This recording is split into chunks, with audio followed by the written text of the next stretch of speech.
You guys are seeing my presentation slide, right? Yes. Yeah. Yeah. Amanda say what is lunch?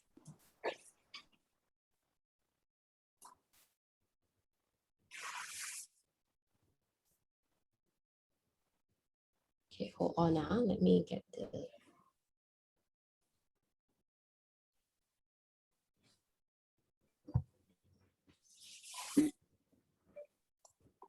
I've seen familiar faces. Welcome back. Yeah. Has anyone here joined the Excel workshop? If yes, you can reply in the chat or unmute yourself. Of course, Kami.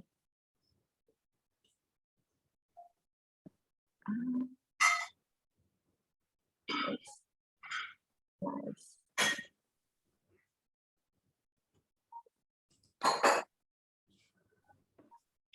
Oh, Josephine. Where did you heard of Woman Who Code?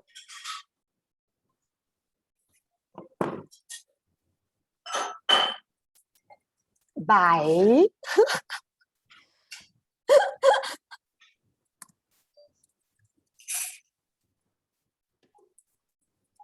oh, sorry. I didn't know. Okay, sorry if I'm not looking at the camera because I'm using the dual screen.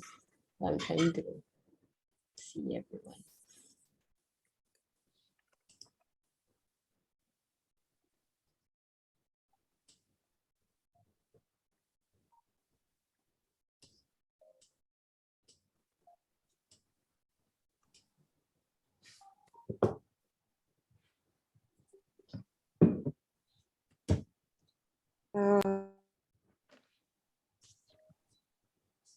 Brianna, you want to wait for a moment more? Oh, To you guys. Should we wait for? I think we can start at 2:05. okay.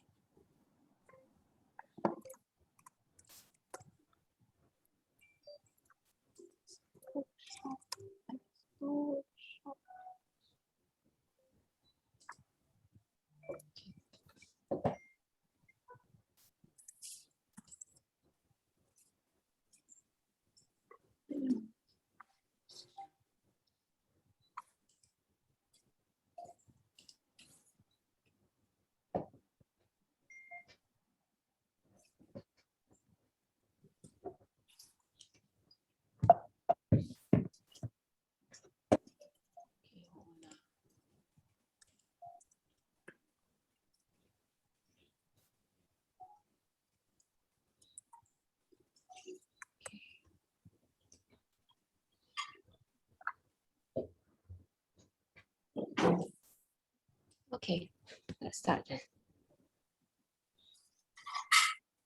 Everyone's okay? Yep. Give me a moment. So sorry. So good afternoon to everyone. Thank you for attending us to the event today. So I will start the event today by introducing our speaker, as you can see on the page here. So we're going to talk about introduction to SQL, and this workshop itself is a collaboration with Ambition. So it's not moving. Okay, so it's a collaboration with Ambitions. Together we have Siu Yong here, who will be representing the Women Who Code. Then Women Who Code we are the non-profit organization team where we actually decided to conduct events, workshops to pursue technology careers. So where we can actually share to every one of us and to learn more besides what we are doing in our own desk job every day. So continue, I will actually introduce my team where we are the organizing team. First, Brianna, which is also our team leader, and also she will be the speaker today, followed by Game. Let Brianna introduce herself later because since she's a speaker, right? So let's proceed to Game. Game, you want to introduce yourself? Yeah, hi everyone. I'm Game. So I work in the marketing field. Nice to see everyone here. Yeah. So move on to Yvonne. Hi everyone, my name is Yvonne. Nice to have you guys here on a Saturday. So next, myself will be Mavis. I'm actually an RPA developer. So I'm currently working in one of the pharmaceutical company. So move on to Waishin. Hi everyone, I'm Waishin and I'm working with data analytics and data science stuff in a sport retail company. So thanks for joining us today. Yeah. So now I'll move on to Ambition. Let it Suyong to introduce about it. Hi, good afternoon, everyone. I think first of all, thank you very much for the Women Who Code team. I think that they have been a very a group of young, very passionate ladies that has helped to promote and also increase the competency on the data area within the technology side of it. I'm not so sure how many of you know Ambitions. So if, let's say you can pop in the chat whether you know us. So just do a quickly introductions of us. We are Australia-based recruitment company where we are actually specializing within the vertical of technology, banking, finance, accounting, supply chain, and procurement and sales and marketing. I think that this is the first few event. This is the second event that we work together with Women Who Code. So what we do is actually, the purpose of the collaboration is actually to help to promote the capabilities and also the awareness within the technology portfolio. So in fact, today we have, I have a team that is actually co-hosting this event as well. So the next slide will be showing them, maybe please. Okay, so I'm actually leading within the technology portfolio. So my specialization is actually within digital and also banking in particular. I also have Elisa, who is a divisional manager for technology, where her team is actually focused a lot within the application side, like developers, techno-functional role, for example, like BA, PMO, and then Charmaine, who's supposed to join us today, but unfortunately she's not well. So she's the one that specializes within the data and also digital space. So the main purpose, as I mentioned, is that the collaboration is actually help to actually create more awareness and also share our insight in particular within the employment market on data analytic area. So thank you very much, ladies. Looking forward to have a fun sessions later. Sure. Thank you, Suyong. So let's move on. Okay, so next I will actually elaborate the agenda for today. First, we will actually started by introducing, which we're done now, and then move on. We will have the introduction to SQL, and then Brianna will be giving me hands-on writing simple queries where you guys can try on and everything. So make sure you get your laptop ready and then to actually engage with us. Feel free to ask us questions whenever you're not sure. So our team will actually try to answer you. And if you have any queries and everything that you're not sure, feel free to unmute yourself and actually ask Brianna directly while she was presenting. That would be great. So these are the house rules where when Brianna is actually presenting, it would be great if you could mute yourself. And then if there's any questions, or ask away in the chat panel. But if you really have to ask, then you can unmute yourself there. But later on, I'll leave this part to Brianna to run the show.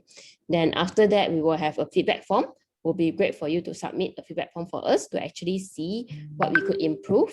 And after that, we could hope that we can get better for the next workshop to be run. And don't forget, the last thing we need to do will be group photo. Okay, so I think that's it.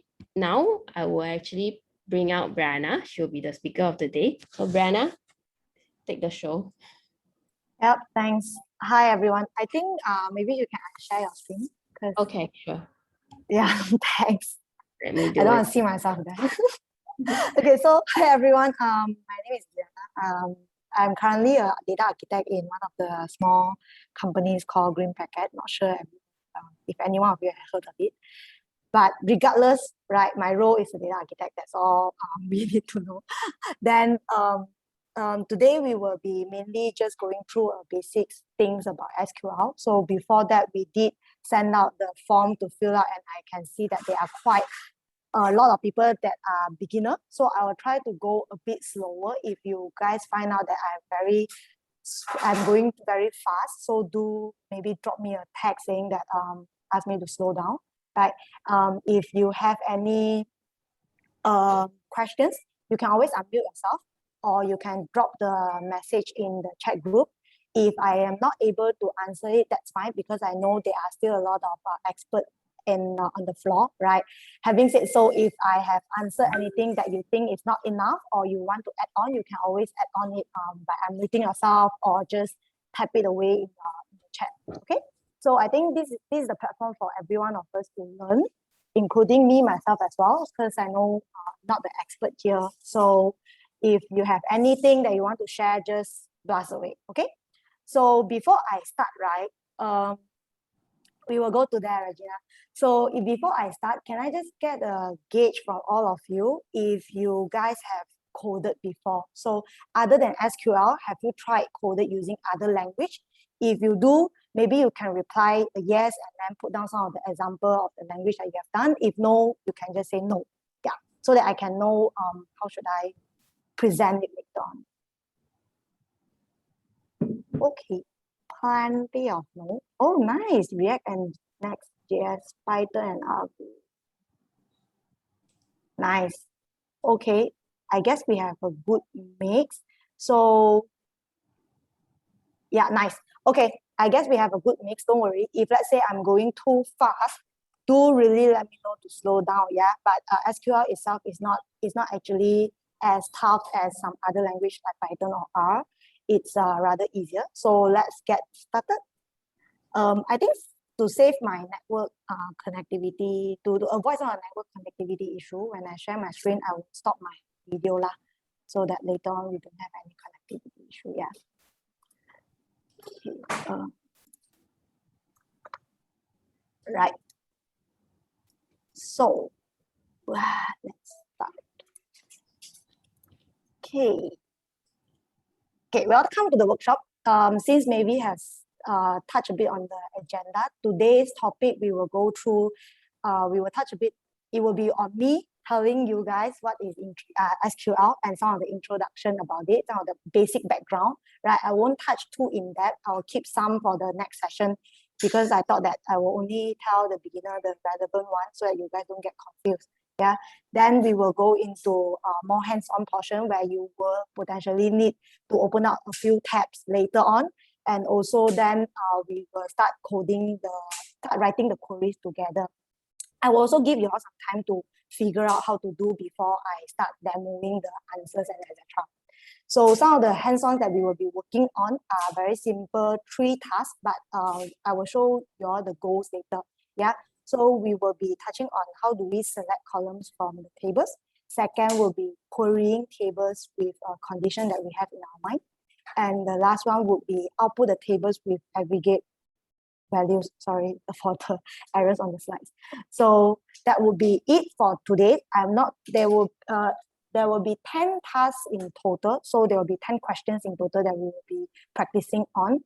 I'm not too sure if we will go through everything. If we cannot finish everything, that's fine. We can leave it till the next sections, or you guys can take it home and then do it on yourself. But we do have channels for you to get engaged with us and cross-check the answers together offline. Right? So today's session will be solely just 2 hours, because after 2 hours, everyone will be quite brain dead already. So we don't want to go over that. Let's try to control it within that. So throughout the sessions, really, if you have any questions, just blast away. Okay. Okay. So what is SQL? Has anyone heard of SQL before? And maybe you can comment your thoughts about SQL.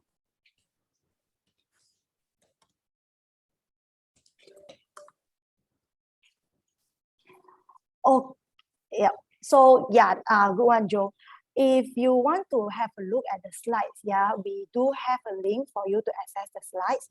So maybe I should go through the link first. So sorry, let me. Okay, I can't quit myself. If you go to the slide, the link that is given by Mavis already, you will be able to see a few documents, but just open the slides document first, then later on we will go through the other documents. Yeah. Okay. Okay, Kim, you are right. So SQL is actually a structured query language. where it's a language that we use to access and manipulate relational database.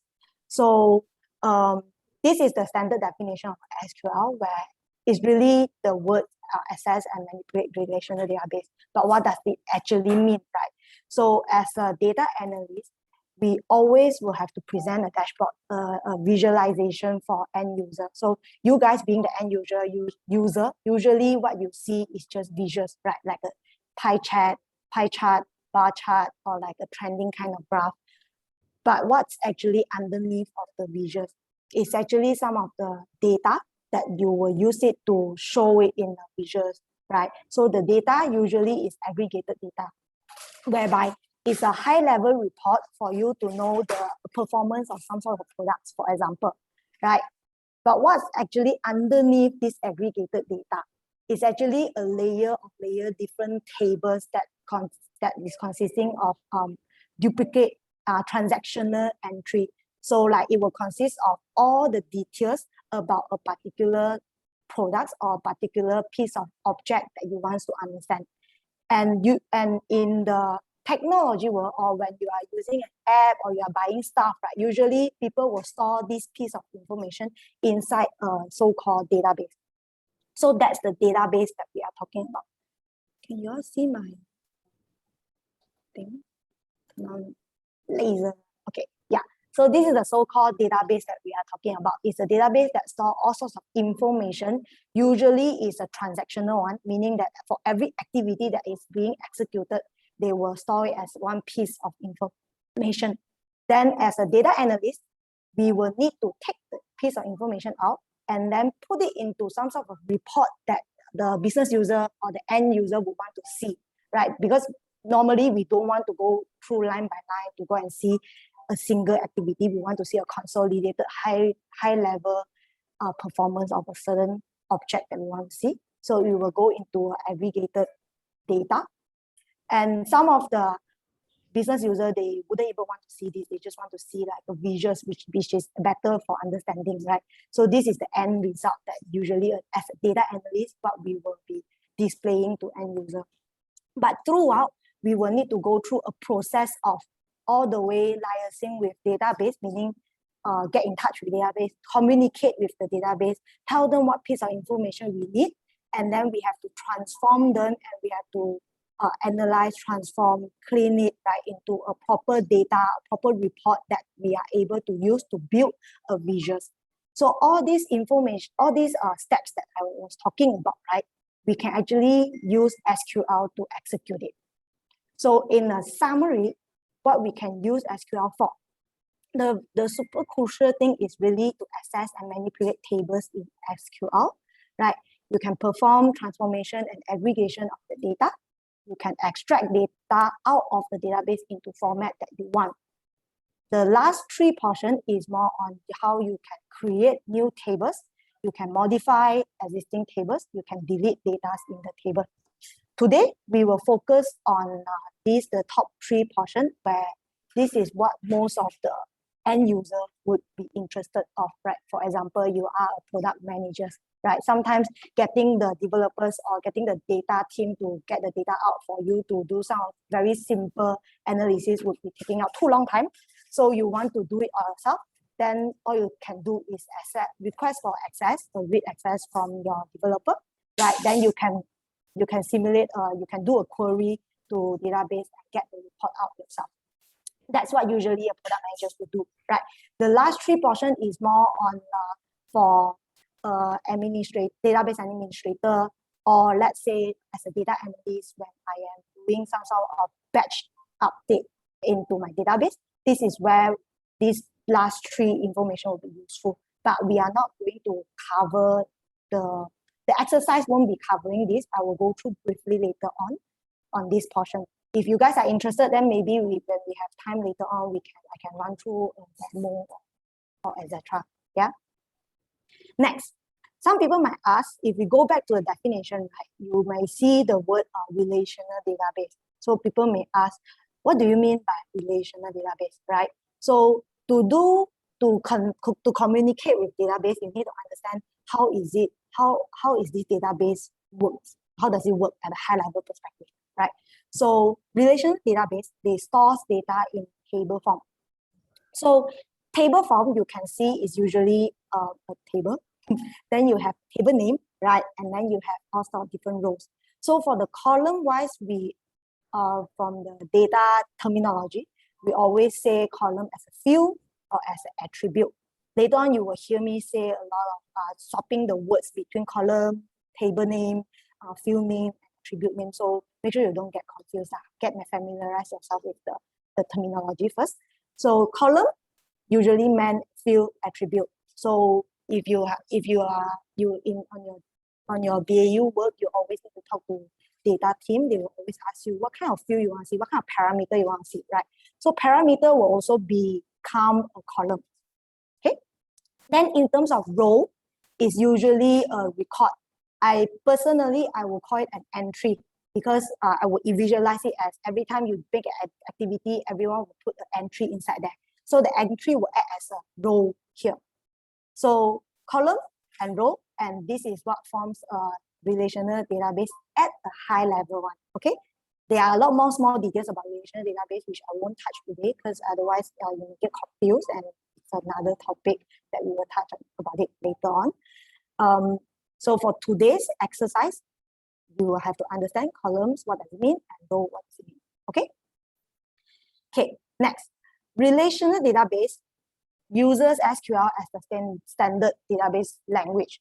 So a lot of people will get confused on the market right now that you hear a lot of names, right? MySQL, MS Server, SQLite, MS Access. Okay, some of the more famous are Oracle, right? Informatics.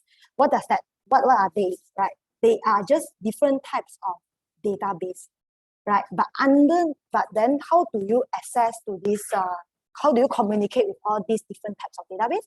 You use SQL. SQL is the language, right? So in terms of this, I will put out another point, right?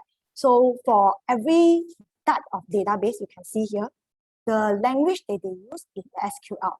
Today's workshop, we will be using the exercise that we will be utilizing, we will be practicing. It is almost applicable to every types of database here. Okay, but when we go to a more advanced type of query, right, you will see that some database, the syntax that you use or the query that you use may be applicable on some of the database, may not be applicable to some of the database. The reason being is you can treat it as each of the database, they actually populate, there are people going in, right, and start writing down different types of libraries or functions that you can use to communicate with the database. So because those things are being generated after the simple query, right? So some of the database may not have a certain function that has been utilized by other database. It depends on the contribution of the community itself, right? So you may see later on that there will be some sort of discrepancy between the syntax, but today's session, we won't face this kind of issue. Okay?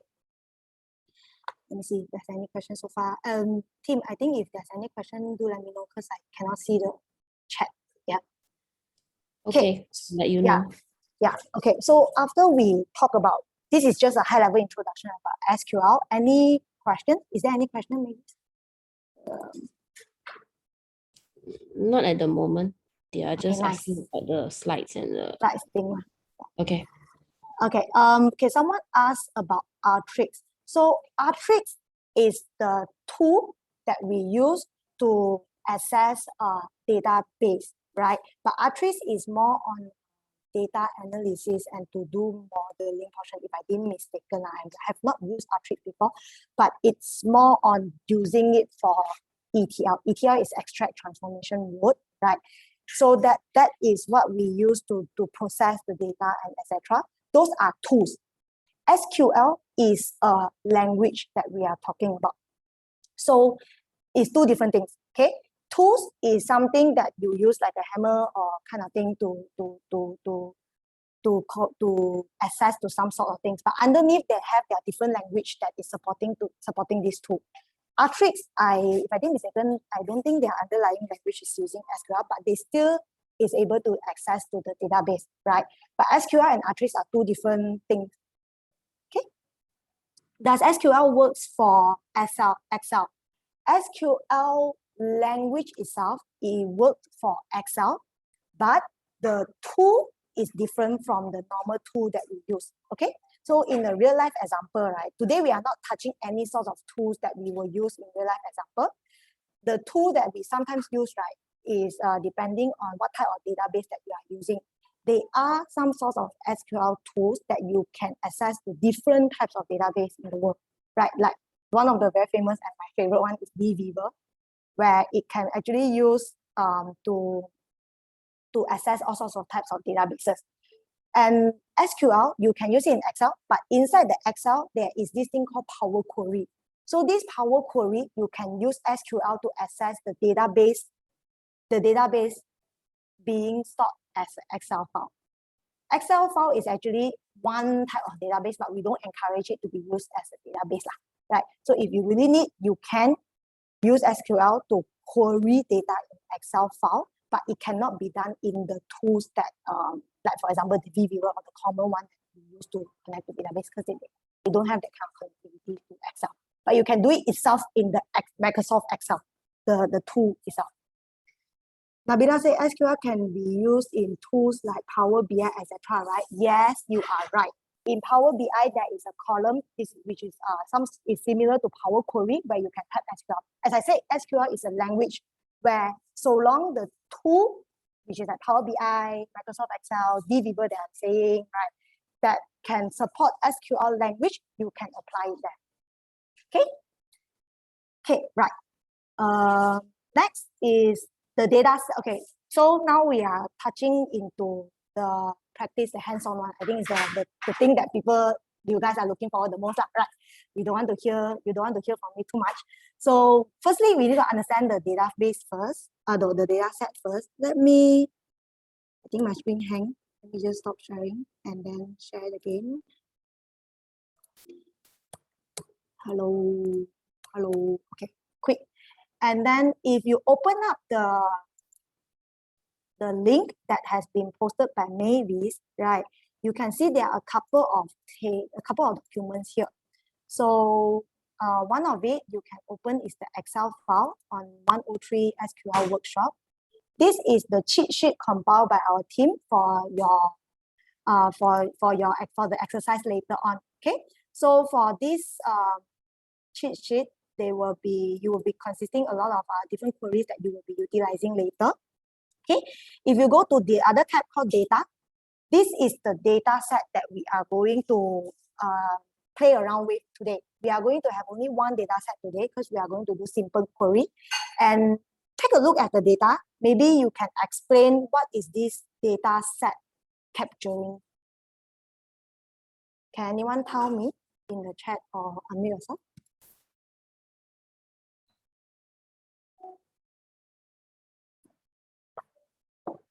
Yes, you are right. It's the transaction details with what? With payment status. You are right, I think. And they also consist of different payment types, the amount, the GST fee, revenue, and when is this transaction being done, right? And of course, we have a customer ID here, and also the ID which is a unique identifier. Okay, let's not touch that. The index, okay, in a way. Okay. So this is the data type that we're going to play around later. And then what is the website that we're going to use? Okay, because I don't want to touch too much on the environment thing, this is the website that we're going to use. I'll paste it up here. Open it up, and you should be able to see the exact same screen as me, right? So this portion is where we will be writing our query.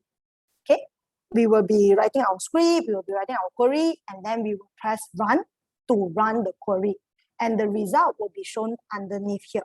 Okay, so before we start everything, let's understand the goal, right? So with this data set, what are the goals that we're trying to hit at the end of this day? Hopefully we can reach that together. Otherwise, you can do it at home yourself. Okay, the goal of today is Your company wants to understand the payment methods offered to your customer and its usage patterns, right? The analysis should include the following fields: total number of transactions, average transaction count, average transaction amount, and average revenue gain. The segmentation should include year by year, right? Payment types, transaction status. So you see, with the 10 tasks that we have designed today, right, you are able to generate aggregated reports, which looks like this. So in here, you are able to give out a high-level report to your management or to the end user saying that, hey, I'm able to tell you on a yearly basis what sorts of payment types are having the highest transaction number, what sorts of payment type are having the highest void status, for example, or what sorts of payment types is having the highest transaction amount, for example. So these are the payment, these are some of the output reports that we are able to achieve at the end of the day, which is today, hopefully together. Okay, so is anyone having any questions? Anyone is not clear about the goal? So this is the goal that we're going to reach. Is an aggregated report that we want to present to the company, because company wants to see the payment methods offered and the usage pattern. Yeah. Okay. So if we have no questions, then we will proceed to the roadmap, right?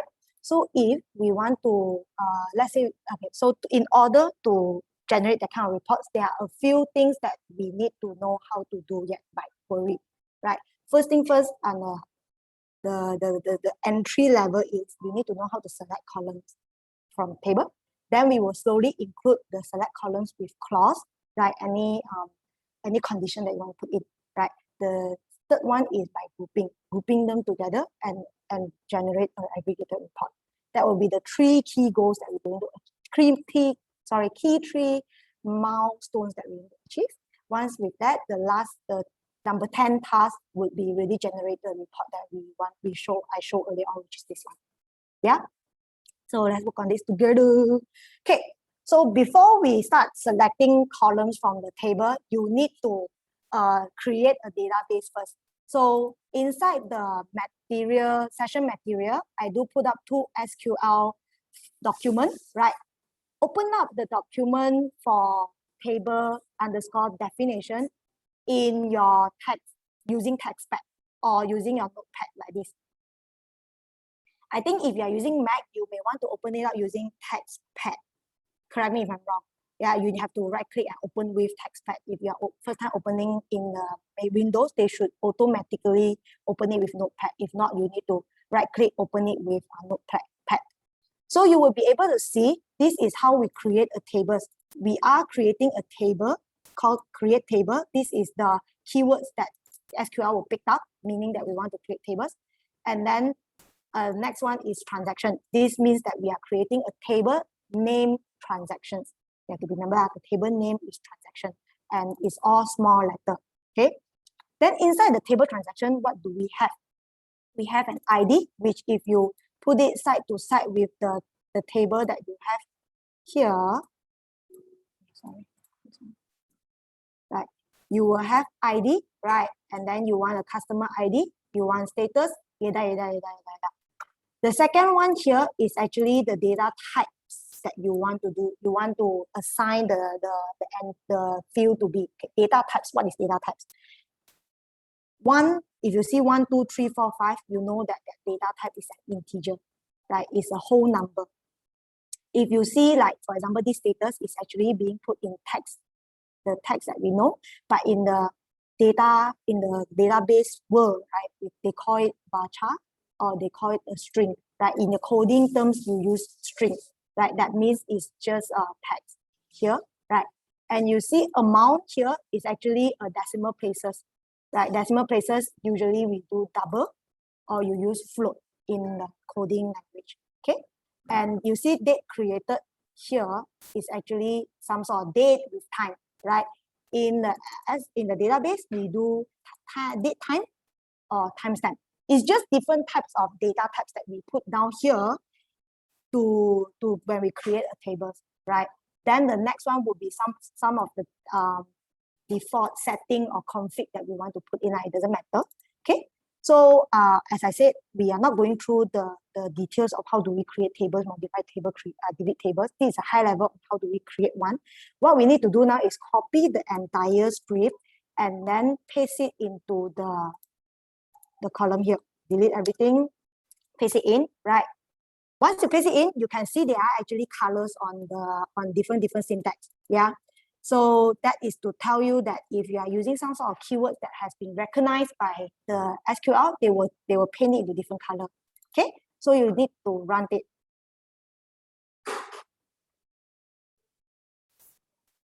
Sorry, I have to refresh it. Has Hey, anyone Brianna, have I it? think Yes. there's issue downloading the file from the Google Drive. Okay. In that sense, sorry. What's the issue? Let me just share it again with different access and see. Okay, I'll paste it in again. Sorry. Try again.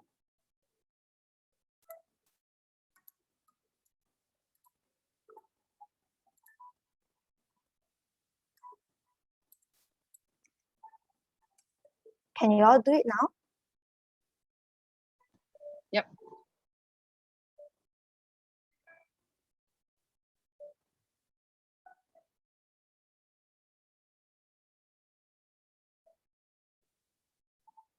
Okay, so correct. Yeah, you're right. So when you see this, you will see query has no result. That means that it's you are success because it's a green color. So green color means successful, right? I will show you how to see the data later, which is going to be involved using select query. Yeah, as well. So next, we will once you have you create the table. Usually the table is an empty table. You need to start putting in the data, right? So if you go back and download the insert table SQL and open it up again using the same method, right? This one, just take a small pinch of it. If you get confused, that's fine. Okay. So this is how we insert data entry into a database, right? You use the keyword insert to, then which table you want to insert. This is a table name. Remember, we create a database using transactions, and then all the parameters you have to put it down. This is the parameters that we use also earlier on. Yeah. Then the values. So these are the values that you need to we will be inputting. In total, we only are going to insert 133 because that's the maximum limit that the website can do. So this is how we insert the table. But today we're not going to go in that. Copy it and then paste it here and run it. Okay, once you run it, you should be able to get 133 rows affected, meaning that they have already inserted the 133 rows and we are good to go. Okay, so when we are good to go, we are ready to start communicating, talking to the database already. Okay. I think you need to share the whole file. We can't download the insert table now. Huh? Really? I think you need to share the whole folder, not this. No, because just now when you edited the sorry. the other Yes, one, sorry. that was done, but not for the inserting. Not the entire one. Yeah. Let me share it again. Sorry.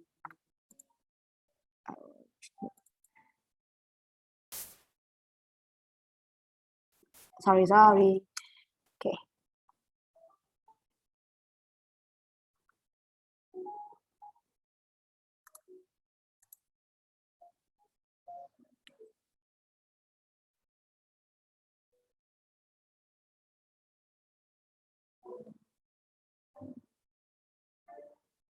Okay. Has everyone done that steps? Done? Okay, nice. Let's continue. Okay. So how do we start selecting the column? Yeah. So this is the standard SQL statement that we are going to see throughout the day today. Okay, very standard one. Select, which is the keyword, something from customer, right? Where this is the clause that I was talking about, where then you put something there. Okay, this is a standard SQL statement. Okay, for this, before we write the statements, same goes to other languages. The SQL comes with a grammar lah. So the grammar is, I've put out some of the key highlights for grammar, but SQL itself is quite a free and easy kind of language where they are not very particular in a lot of things. So SQL is not case sensitive, but generally keywords of SQL are written in uppercase. So for example, if you see select here, they are being written in uppercase. But if you put it in small cases or like all small, one big, one small, like a sentence case, that's fine. They are not particular in it. They will still pick up the keywords as it is. So throughout the session, you may see me being lazy and just put the normal small capitals one. That's not the best practice, but if you want, you can put everything in uppercase, okay? And the second one is statements of SQL are dependent on text line, meaning that the statements will go line by line. As you see, this one is text line, line by line. But if you have enter, if you want to put if you want to put everything in one sentence, that's fine too. If you want to spread it out like what we write it down here is in 3 lines, that's fine also, because it runs by line, right? And then the last one is, as usual, make your SQL readable, right? Put your statement line by line. Okay, as I said, if you want to put it in a single line, that's fine. But the best practice or to make it readable, right? It's always to put the statement line by line, because at some point of time you may reach to deal with complicated SQL, and that's when you need to make sure your SQL is readable by everyone, or people who is going to review your work, or people that is going to take over your work, right? Last one, SQL statements also include a semicolon statement terminator, meaning that once you finish a statement, you can put a semicolon here to tell SQL engine that, okay, this is the end of the sentence, you can run the query already. But without putting this, right, if you don't put it, SQL won't penalize you with not running this for you, right? Like other language codes, other coding language, sometimes if you don't put a certain expression or certain like semicolon, they won't run. But in SQL case, no, they will still run it. It's just that you maybe they don't know when to stop, right? So usually what I do is I don't usually put semicolon. You will see it later on. But the best practice is always put a semicolon. But I don't, like, I'm a bit lazy. I usually don't put semicolon. I only put a space there. The moment I space into a separate line, they will stop there already. So that's what is good about SQL. They are quite flexible. So this is the SQL grammar. Next is, yes, let's start writing your first statement. So the first statement is very easy. We want to see the table that we have created earlier on, right? How does it look like in the database right now? So what we do is we will do the select statement, select something from something. So what do you put in between? You select the column name that you want to know from the table name that you want to select from, right? Straightforward. So let's try that. So in this file, clear everything. What you do is you will write select, right? Select what from what is always this. So identify the table first. What is the table that we want to communicate with? Is the transaction table, right? So it's always select something from transaction table, and then you will put the column name that you want to see. You want to see. Yes, correct. So usually people will be like, "Yeah, lazy lah. Can I see everything?" Okay. In SQL, they have already preset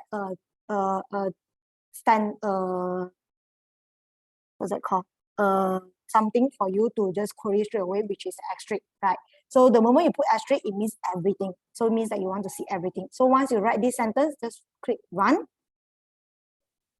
You will be able to see the table listed here, the entire table.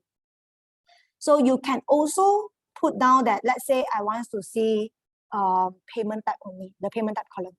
How should I put it? You just type a payment type, right? And then click run. Then you will be able to see just the payment type. If let's say you want to see like some other one referring to the Excel file that we have, which is remember to keep this tab open for your data tab, because then you will be able to know what sort of data you can deal with, right? Let's say you just want to see ID, payment type, and amount. How should you write it? Try. If you have gotten the answer, maybe you can paste it into the chat so that we know that you have attempted it, or yeah.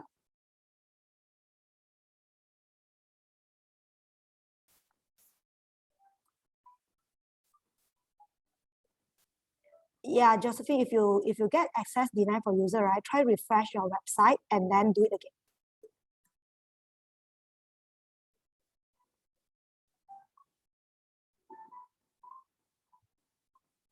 Okay, so let's say you want to just now what I said, you want to see ID, customer type, customer ID and payment type. All you need is type out the column name one by one with the comma in between. Yeah, ID and payment type. Okay, then you click run. You will be able to see the relevant one for you. Okay, so there are a few more things that we are able to do with this select statement. Here comes the here comes the task, right? First task, what are the statuses recorded in transaction table? How should you output that? Try and run the query and maybe you can paste your answer in the chat so that we can see if it's right, or if it's wrong, then you can feel free to ask any question that you want. I think that's pretty straightforward. I'll give 30 seconds for this.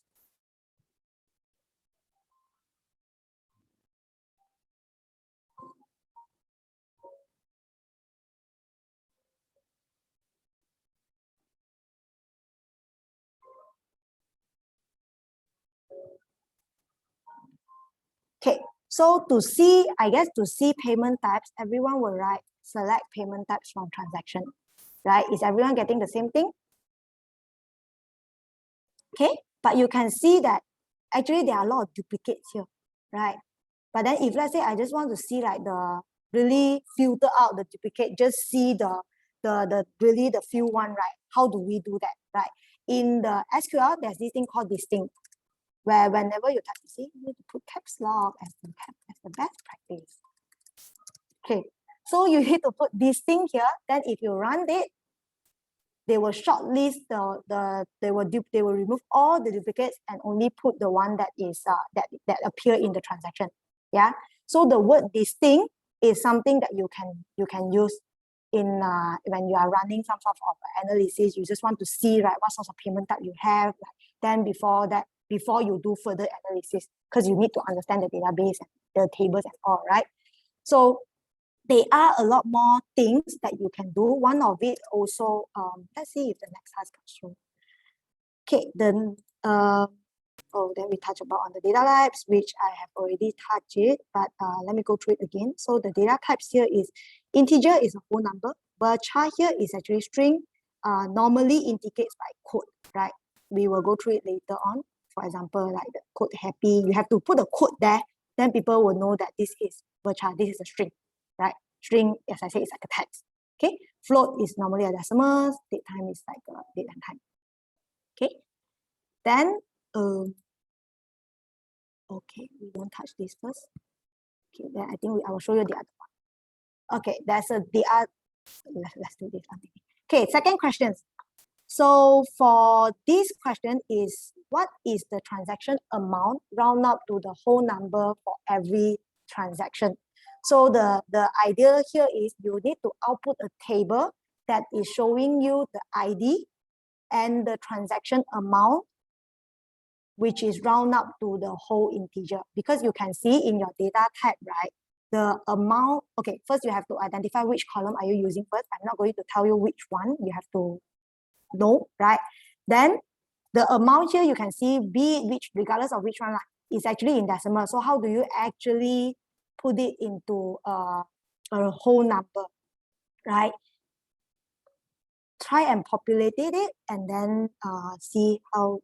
Then I will demo it later on. You may want to look back into the basics, right, which is the cheat sheet that we have populated, and use some sorts of maybe functions that you want to use, or math operations, and etc. Okay, try and see.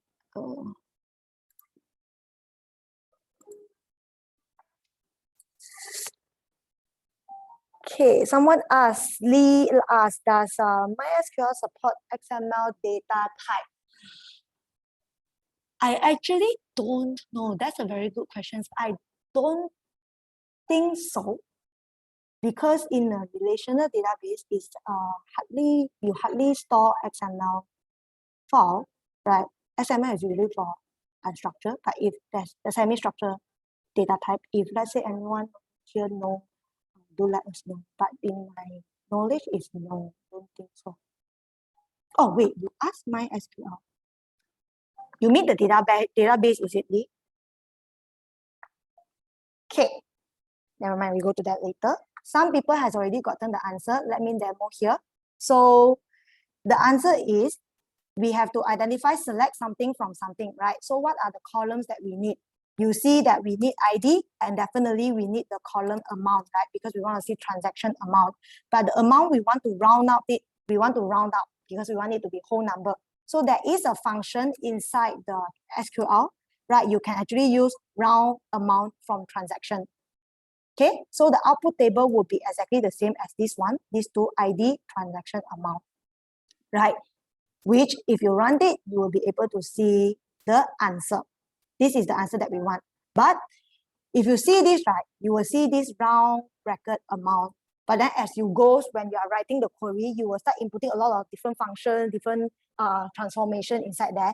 Your column name is going to get super long, right? How do you actually modify the column name and display as what you want? That one, you can use the keyword as. So when you put round amount as, let's say I want to round it out as a transaction amount, right? Exactly the same as what I display on the output table, which is this one, right? The transaction amount. You can put as something, then you run it. Then you will see they will actually put the name properly there for your understanding. Usually we don't do it as, I don't do it as pretty lah, but if you want to output the report for end user, the end user won't appreciate something with underscore, they won't appreciate round, something like. You have to put it into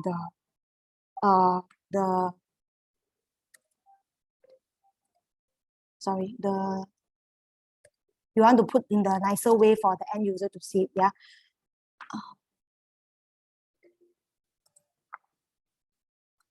Okay, so I think Joe is asking for a link to the documents. Can Tim, can we send the link again to Joe? The link with the edit access. Okay, Okay. I'll do it. Yeah, thanks, Mavis.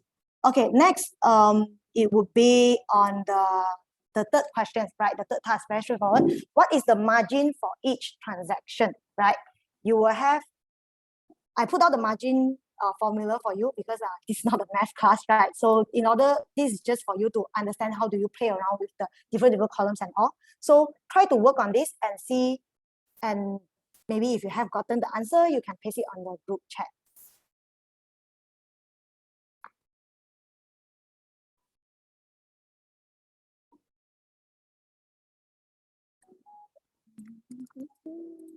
Nabila, let's try your option. Yep, it works. So Nabila has proposed another one, which is you don't put S, you just straight away put round something, then you put the name that you want to put in here, right? Then you click run. That's a very good point, Nabila. Thanks. Yeah, that works too. So you just need to put the name that you want to put behind without an S. That works too, okay?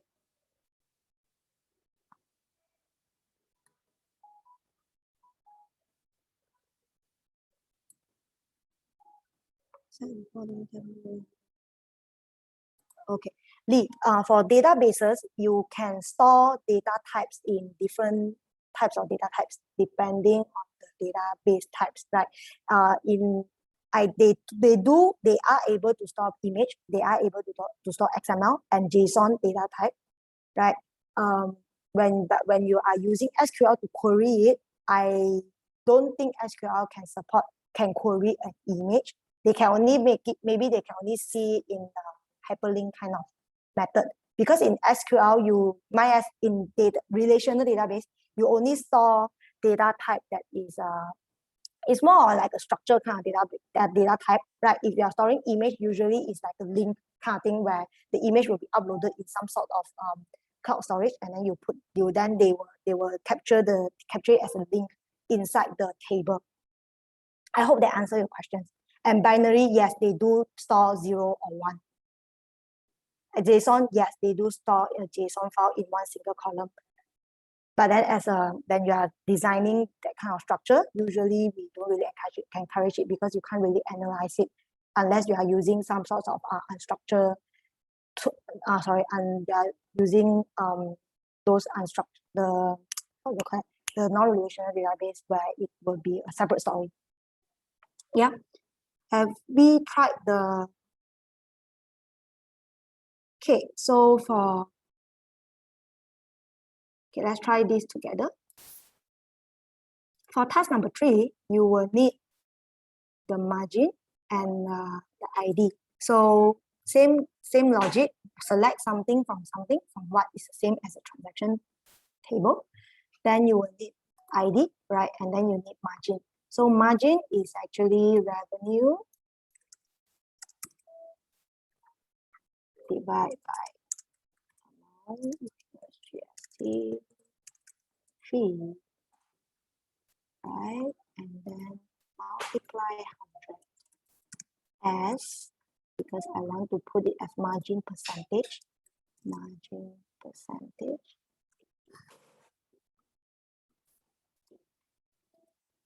This one.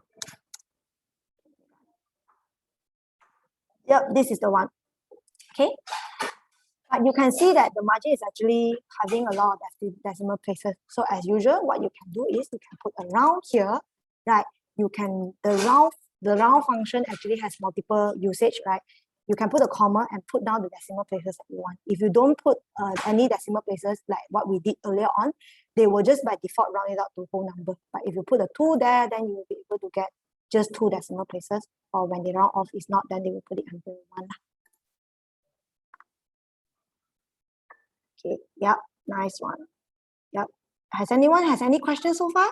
No? Good?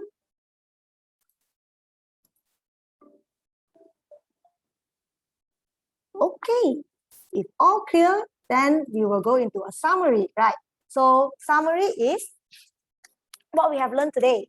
We have learned select star from transaction. We know that means that it's select all, right? Second one, select distinct payment type from transaction. Using the word distinct can filter out all the duplicates and able to let you see just the unique entries. Okay. Third one, select something as something from table name, right? As is how you can define an alias. But then if you don't want S, you can do as what Nabila has proposed also. Remove the S, just put the alias name that you want to put in. Okay, the last one is we use the round as a function, which is quite a common function if you're dealing with numbers and all, where this is just an extra thing that we learn. And you will be using it later on also when you output the aggregated report. Okay, done. We have finished one part of it. Do we want a break? No break? Yes? Okay, if no break, we proceed. Second hands-on is we're going to learn about how do we select columns with clause. Clause meaning is a condition that we want to put into the data that we want to see, right? So a lot of times we don't want to see everything. We just want to see a filtered one. So it would be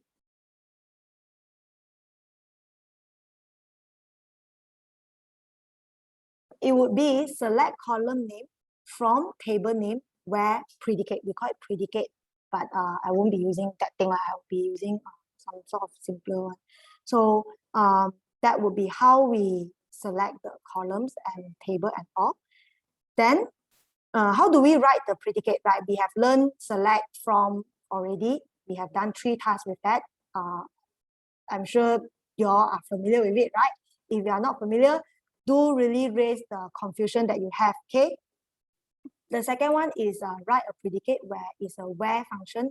Usually we use the keyword where column name and the expression. Column name means that which column you want to put the filter on, right? And what is the filter? The filter is the expressions that you're going to write later on, okay? So the expression that you're going to write, these are the common expressions that a lot of us will be using, right? A very common one, but there are a lot more different ones. But it's just that these are the basic, common one. Right? I will go through one by one now. So a lot of times when we want to see, let's say, I want to see the transaction amount only for payment types that is only for credit card, right? If you want to see the payment type for credit card, you need to, the column that you're going to filter on is payment type, right? Because you want to apply that filter on the payment type. So you already got the column name. But what is the expression? The expression is you want to use equal because you want to see the credit card one. So it's equal. And there's another one which is negative, the negative expression which is not equal, right? It's very straightforward. And if you are dealing with numbers and all, you want to numbers or date, right? You want to see greater. Maybe I want to see transaction made on 1st of May onwards, right? Onwards is greater, right? Then you can put greater than, then you put the date behind, right? And then, or you want to see smaller than, then you put smaller behind. But the column name, obviously, you want to see date, you want to apply the filter on date, right? So you need to find a date column. Then you would need to just type the name down. Okay, I will demo it later. So between is when you want to see a period, or like you want to see some sort of like a filter which is in between of two numbers, or like a two things, right? So you can just put between dot dot dot and dot dot dot. Dot dot dot means you need to put the numbers in lah. Then in is when there is a list of things that you want to apply the column with a list of things, right? Let's say, for example, I want to see the payment, the transaction details made by credit cards and debit card, right? There are a few ways of doing it. One of it is you can put payment type in something. So you can put the credit card and debit card inside this bracket. Then you will be able to populate the result, right? These are the very common ones that we usually use to do filtering, which is together with which you put after the where clause and after the column name, right? I will do a demo later, okay? String manipulation. This is when you are dealing with string. Like I said, string is like a text, right? The one with the colon, the one with the quotation one, the one, right? You will want to find, maybe I want to find a customer where the name is Brianna, right? Then you can put exact string, that means it's equal, or you don't really know Brianna how to spell, you want to put Bri only, but you want them to show Brianna. So you can put like, right? Like, or equal. Equal is the exact string. You know exactly how it's done, then you just put it out, right? And or you want to just compare with substring, take part of the string, that is substring, right? We will demo it later. This is just explaining how it works, right? Then wildcards. Wildcard is like the example that I said. If you want to find Brianna, but you are not sure how to spell Brianna, you only remember the name B-R-I-N. That's about it, right? So you can put the wildcard, which comes with percentage one. Percentage in front, meaning that there are other words in front of BR, but you don't care. So long they have BR, show me that list, right? So that's the one if you put percentage in front.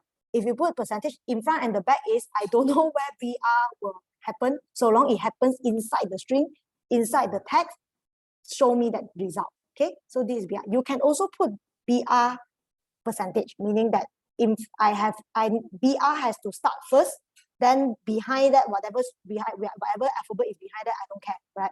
So that's how you use a wildcard. Wildcards is extremely useful when it comes to you are not sure what kind of words you are looking for, right? You don't know whether there will be some sort of wording in front or some sort of wording behind.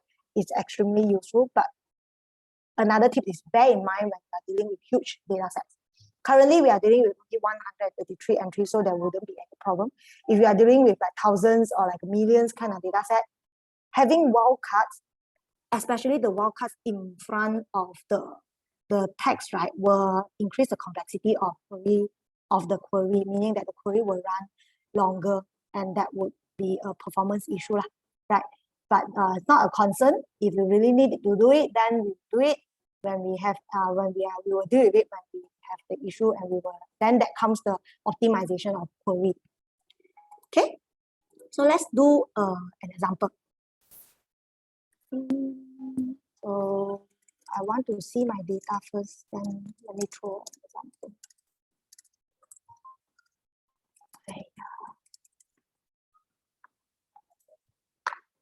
Okay, let's say I want to see transactions that the revenue amount is greater than 10 ringgit.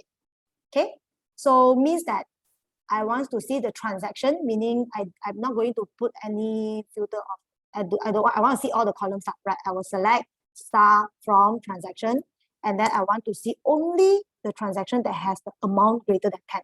So we will use the sentence for where, right? What the column that I want to apply the filter to is amount, right? So it's the column name amount. So what filter do I want to apply?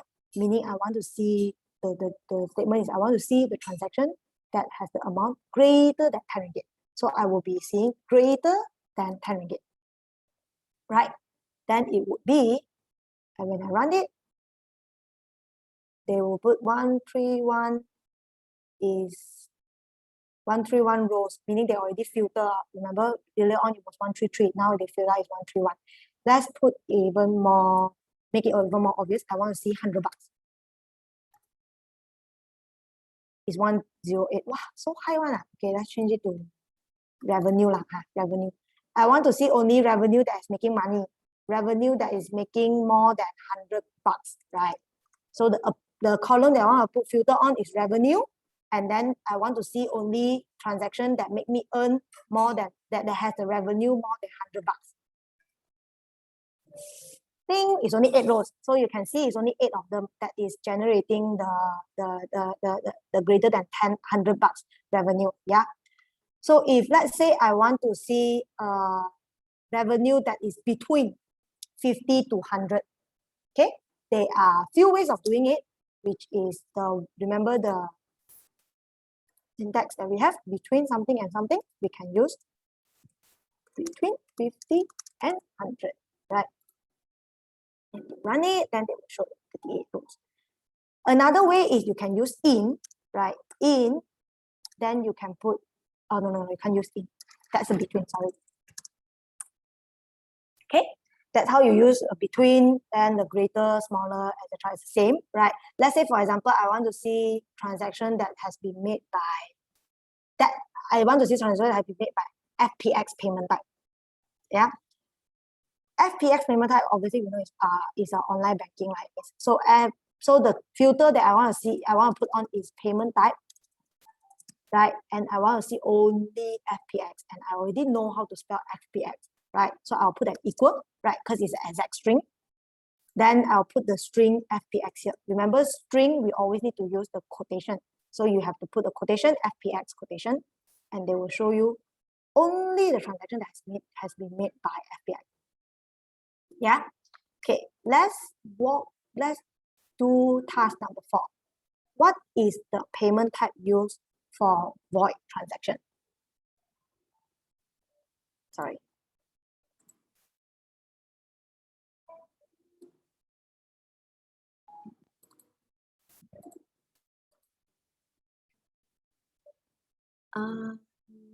Nadra, yes, we will record the sessions and we will share it as well. Oh yeah, sorry, maybe let me see. Let me see the questions. Okay, Chao Ying is asking, how do we keep margin as a new column so we can use it later? Good questions. In SQL, right, whenever you output a table, you can choose to save it as a temporary table or a temporary view so that you can use it later. But I'm not covering it today lah. We can cover it in the stage sessions if you want, or actually when you have the basics already, you can always Google it because it's a syntax and then try to understand the whole thing and do it. WK, yes, double filter, we will come to that later. Okay, let's do the task number 4 first. Okay, so have we done task number 4? Has anyone got the answer already?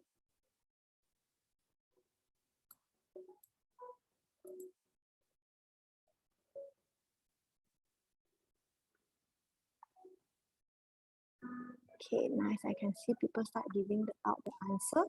Okay, let's do this together. Yes. Rana, there's a question where explaining between the utility of SQL and no SQL. Yeah, I think I'll come to that later, Ati. Okay. Thanks for the question. Yeah, I think we finished task 4 first. So task 4, what is the payment type used for void transaction? So what is the filter that we are seeing here? The filter we want to apply is void transaction, right? So for the void, where do we see the void thing? Is under the status, right? Locate the column name that we want to put the filter in first, right? Is status. So the status, we want to filter the status to be just the void transaction, meaning the void one, yeah? So means that we have done with our clause. Now we need to sort out what do we want to see. Okay, we want to see the payment type used for void transaction. So we know that it's the payment types that we want to see, right? Actually, once you write this is the done deal. But remember, when you run it again, you will see that, oh, there are a lot of duplicate way. I want to actually just see the distinct one.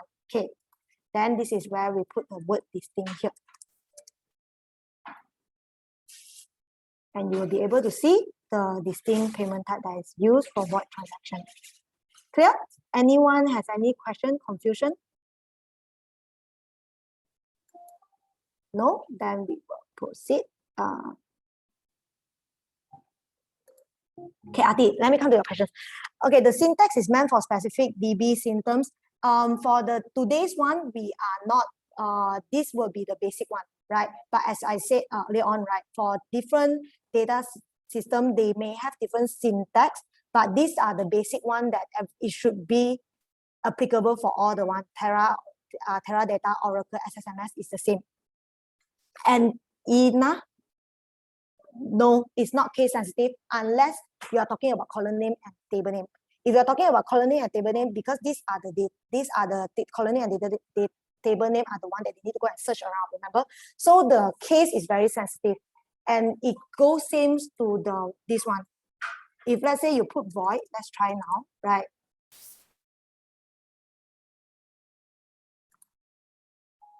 Okay, it's not case sensitive. This is something that I learned today too. I didn't know.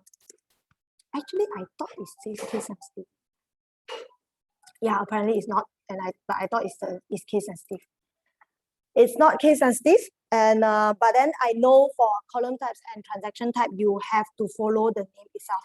Let's say you put a capital here, it won't work because they will say that table transaction does not exist. And if you put if you have a typo or like a different kind of thing, column name not case sensitive. That's a good learning for me. If let's say you are having a different typo, then it won't work. Yeah, and Ati, yes. Back to yours one. Currently, no. But then, if let's say you are using more advanced query, which is not the basic syntax that is being generated by SQL, right? I know there are a few functions out there that maybe MySQL is not using. I personally use a lot of MySQL and Progress SQL, right? So both of them have different syntax also. So that one you may want to try to Google before you use it, right? And even so, right, for different versions, they may have different functions that is applicable as well. For Regina, your answer, so attribute column name is case sensitive, but not for row fields. In the best practice, I would say, right, for everything, follow exactly what is being populated inside there, because I do have experience whereby the row values impact when you are writing the query, right? But in this case, it's not. This is what I'm seeing right now, Regina. But if anyone have the answer, then you can put it down here also. Okay. Okay, I guess I'll answer all the questions. Okay, task number 5. What are the types of cards used by customers? Okay, I think this is just some refresh thing that I put down so that we can have a refresh session. Yeah, what kind of the types of cards used by customers? What are the types of cards used by customers?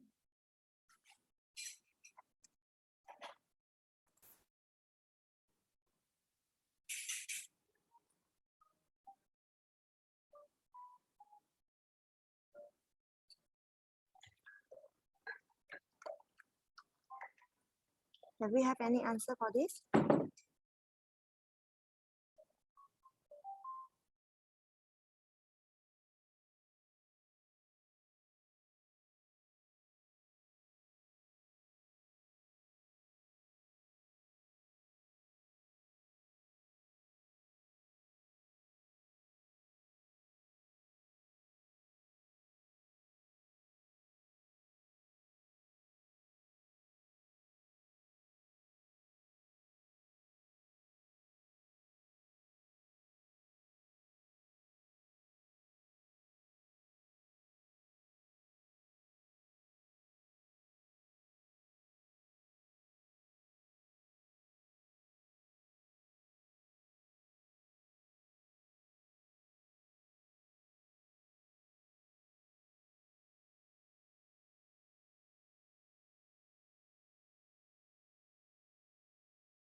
Okay, come.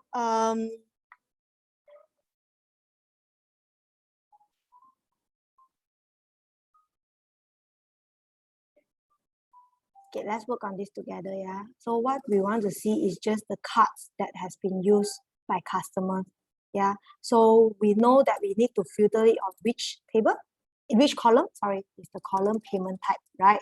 So it's the column payment type, and then we want to use it on, to see just like the cards one. So we don't know what card, but we roughly know that it should be something that the string has cards, right? So it's, we can use light, and then when we are using light, right, we always come together with a wildcards. So the wildcard is the wildcards, which is the percentage lah. So we know that we want to see card, but we want to see a wildcard, which is something card, right? We don't know which one is that. So let's try run it. Then you will be able to see 3 things, right? So it's foreign cards, credit cards, or debit cards.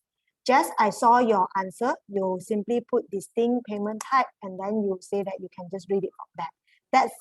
That's also one of the way of doing it. But if you want to get really to the dot that just to see the card one, then you can put the clause like this.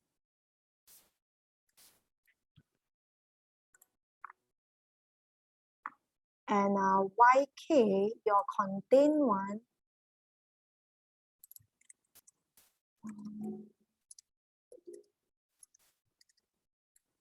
Contain should work too, actually. Unless MySQL don't support the keyword contain. Yeah, I think it's the version of MySQL don't support contains. Sometimes like I said to Arti earlier on, there are a lot of things that is that maybe the particular keyword are not supported by different database. So if you don't get it, then means that it may not be supported. Right, it's not a syntax issue, it may not be supported. Yeah, a lot of times I face this kind of issue, and I would say it's quite impossible for everyone of us to know what sorts of functions or to memorize the function that we support, right? The tips that I can give here is really try to Google it. There are a lot of community out there have tried a lot of ways, then you can just Google it, right? But these common one, right, are the generic one that is applicable across all the databases lah. Hold on, let me go through it. Okay, Esther is asking, is there one with non-cut? How to query? You are right. So last time we put like that, right? Which will get you the cut one. If you don't want it, you just put not like. This is a counter negative one. Yeah. And then the rest is how does wildcard only work with light and not with equal? Correct, because equal, you know, is the exact string. So in theory, it doesn't work with equal, because equal is you need to know exactly what is it already, then you put an equal sign there. The quote signs are for all data type. Quote sign is this one, right? So quote sign, it means that you are talking about string, which is a varchar, which meant is like a text, right? You can't put integer with a string thing. That if you can't put this with an integer, that will mean different things. Like in terms of the basics of it, we don't encourage that, right? If your column is meant for string, then you can use it this way. If your column is meant for integer, try query it using integer. So means like it's like 1, 2, 3, 4, 5, etc. Right? But usually 1, 2, 3, 4, 5, you don't use light anymore, because as I said, light is only for string. Okay.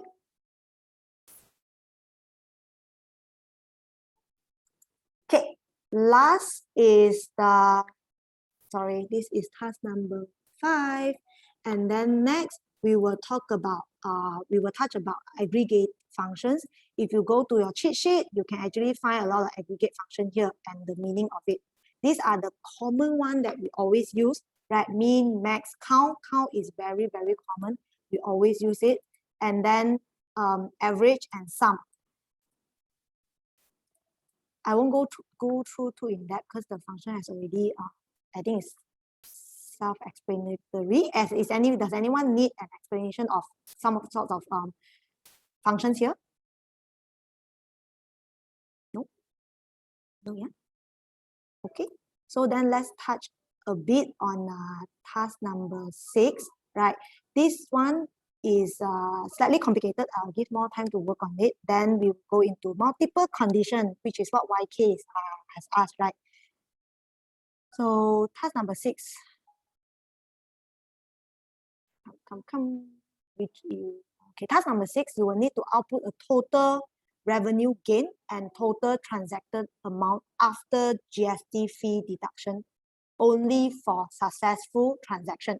So if you are a beginner, right, take a piece of paper and then write down things that you want to do, right? First thing is identify the columns that you are going to interact with, right? What is it here? Then identify for each of the, identify the filter first, because now we are talking about clause, right? Identify the filter, right? And the filter and the column name that you want to apply the filter onto, right? Write it down. Then structure it and put it back into the query, right? Just amend after where and put down the column name that you are going to interact with, right? And then look back to the column name that you want to see, right? Apply the relevant function to the column that you want to see the output, then try and run it, right? You can have multiple attempts.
Okay, I think I will take Ati's answer. Ati, no, round is not the same as absolute, right?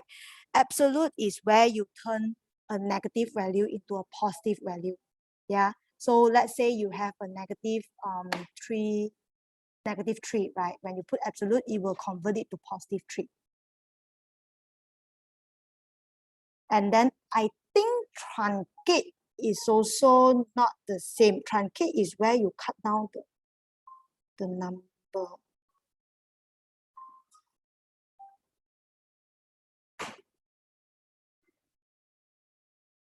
Yeah, truncate is where you cut down the decimal into the number of decimal that you want. You can use it to populate the answer that you want, which is like a round. Okay, but round is usually when they round, they always round up, right? Truncate is where they will, I think it works the same, yeah. But absolute is no, okay?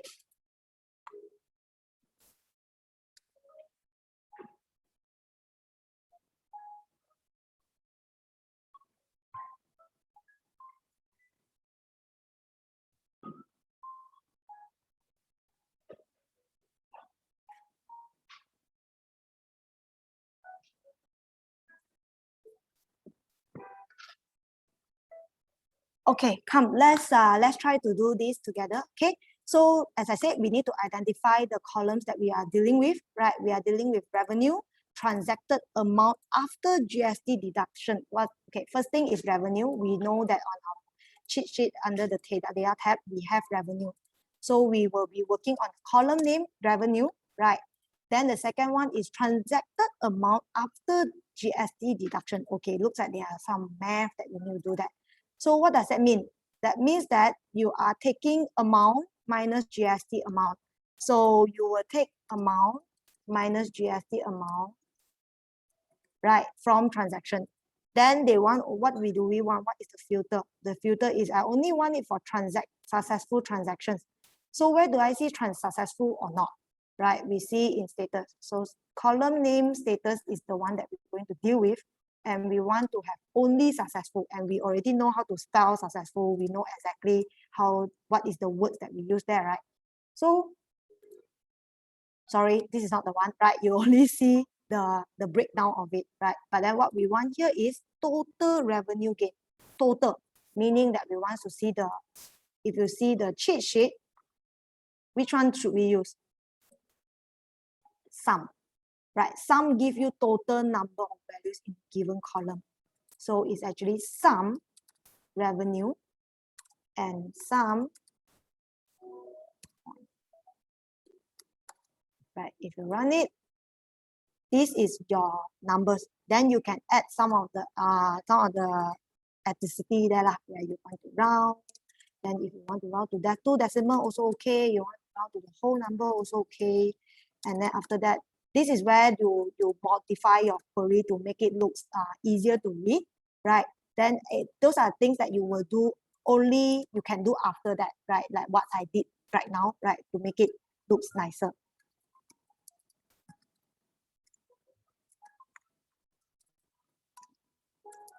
Right, and then this one be total. Okay, and you'll be able to see the wording here, and it looks nicer than earlier lah. Any question?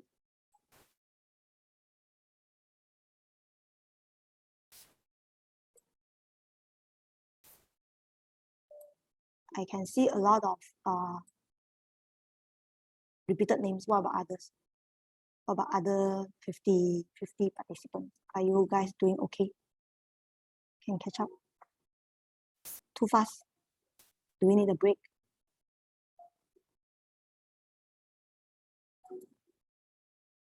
Okay. Okay, then this is task number 6, right? They are, okay, since I think everyone is following quite okay, right? I will add some additional thing, right? Let's say, for example, currently we are only showing the number like that, right? It's just like that. So then later on, if the user say, no lah, I want to put the RM in front, right? In Excel, it's very easy. I just go to the type, then change the type currency, then you get the RM, right? How should we do it in SQL? There are a lot of functions that you can look into it, right? One of it, okay, this is only extra tips, right? I see everyone is doing quite pretty good. So there is another one which you can do is correctly, right? Concatenate. So concatenate is actually a string. So I know earlier on I said when we are dealing with integer, we always query using integer. But when you're outputting it, right, you can always output it into different formats that you want. So in this sense, you can actually do concat. Concat is actually a function for string where you merge the words together, right? So you will have concat RM, then you want to put something, which is something that you want to put at the end as something. Then if you run it, right, you will become RM in front here, if you see. So it will look nicer, right? Easier for people to see. But in terms of like, this is just the outlook of it, right? This all this that I'm saying, right, are just the atrocity that we will add into the when we are doing the reports and etc. to make it easier to be understandable by the user, right? But in terms of like designing database, that's a whole brand new story lah. We usually don't do it like that because it's a bit hard to manipulate. when we are doing query. Yeah. WK, how to add a semicolon like this one? This is a bit tough because then there will be, I mean, what I'm imagining right now is the step is a bit too long because there's no, I don't think there's such thing that using one form, one sentence, you can do it already. You may need multiple steps unless you know that your numbers won't run that far, then you can use like concat, substring, etc., etc. That will be a bit long lah. So there's no easy way for this. You need a separate design on these questions that you have here. Okay, let's move on to the next one, right? So the next one would be multiple condition, like what WK just asked, right? How do we actually put a multiple condition? There are two types of it, right? It's either you use and or you use or. So let's just say I want to see where the status is successful. We use that the same one. And I want to see the payment type that has been used by just the credit card, right? So you can put and payment types equals to credit card, right? Then you run it. I didn't put the wrong. Yep, then you will see the number change, right? Because you put the additional clause here saying that I want to apply two filters. First filter is successful transaction. Second filter is only for credit card. Okay, that's how we use and. If you want to do more than that, you just keep adding it on lah, and, right? But be careful when you are dealing with or, right? Because all these things is actually is a combination of anything, right? So if you are using and or, you have to be careful how you structure it, right? Because sometimes the system may get confused. So usually when there is a condition that is slightly complicated, you may want to consider using a bracket. So bracket will tell the system saying that execute this whole bunch. So let's just say, for example, the condition is a bit tough. 1 equals to 10 bucks and payment type. This is slightly complicated.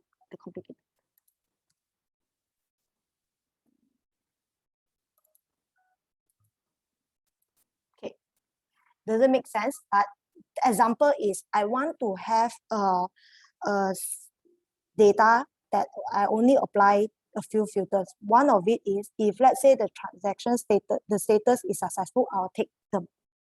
Or if let's say the amount is 10 ringgit and the payment type is credit card, I will take them also. Right? Okay, the condition doesn't make sense. But then if let's say this kind of and or condition happen in a single query that you're querying, make sure you use a bracket to indicate that which one should they run first. If they don't run it, they will run it like that. Then there will be some of the mistakes that the values will run a bit, right? But then the condition here doesn't make sense, right? This is not a good example. I'm just trying to say that it's complicated when it comes to and or. Make sure you use bracket to tell people that which one go together, right? Okay. So let's try. Let's try task 7. What is the total number of transactions for successful transactions made by e-wallets?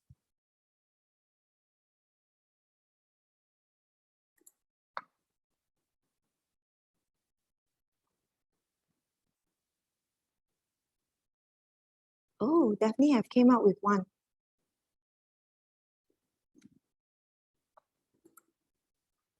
Okay, Ati, your question is on the left and or right side of and or statement, can we put between? Between is a range that you are looking at, right? If let's say you are talking about data type between integer, you want to see the numbers between 5 to 10, yeah, you can do it. But if you want to see the numbers, the value for 5 and 10, you can't use between. It's the different different method, different meaning that you can use ATI.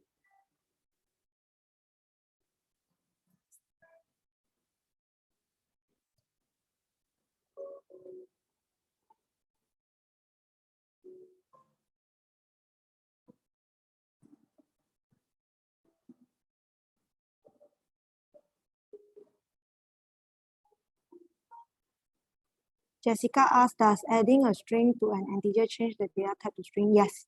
Right, that means that when you're outputting, the output is a string already.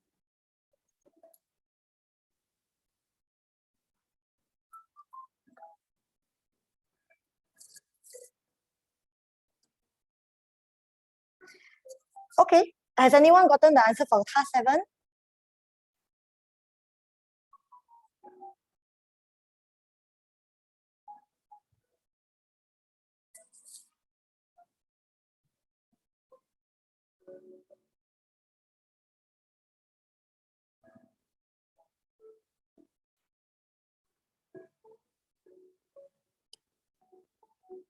Okay, let's do this together. Different people will have different way of doing it, right? So how I will do it is, first I will identify the filter first, right? The first filter is successful status, which, yeah, we are going to use this.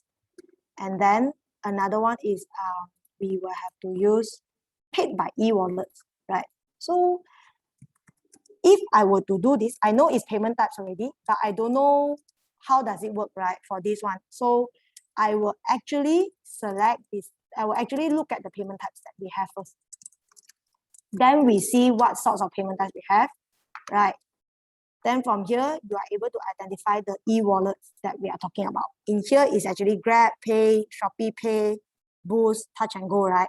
So one of the way that you can do it is select something from something, right? From the table, we know transaction, where what is the first condition? The status has to be successful. So the column name that we're going to apply it is on status, and the filter is successful one. Okay, and because we want to be paid by e-wallets, and I know I want the payment type to just be Shopee Pay, Grab Pay, Boost, and Touch and Go. Sorry, Touch and Go wallet. So I will put payment types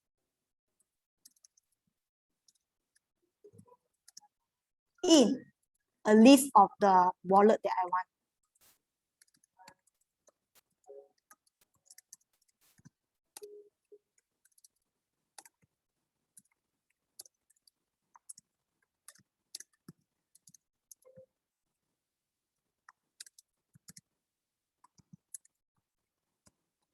Right. Okay, then what do we want to see? We want to see total number of transactions. So referring to the cheat sheet, total number of records, meaning count, right? So it would be count something, count anything, count ID also can, count anything also can. So they will just count, right, the number of transactions that they have. And that should yield just 15. Okay, so let's go through some of the things that is there a way to categorize? I'll go to that later. Okay, Kim, I see your answer here. Okay, let's see Kim's answer. Right, Kim put select count ID from transactions where payment type not like this or this, and transaction is this one, right? So how would they interpret it, right? Is when you run it, you will get a 83.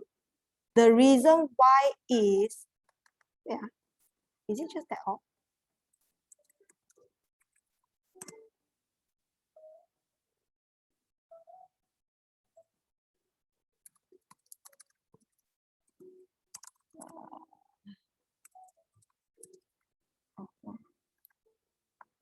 Ding, ding, ding, ding, ding, ding. You should just get this. Okay, we are removing these 3 and FPX. It's only these 4, right? So, yeah, this should show the same. Why is it 15? Count status, where status is equals to successful and payment type not like.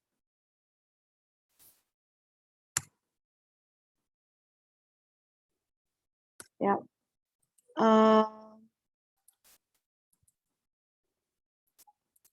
This one should show the same thing.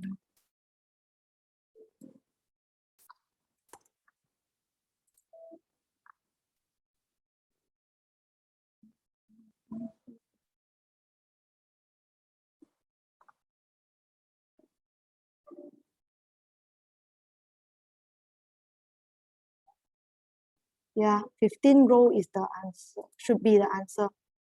Why is mine wrong?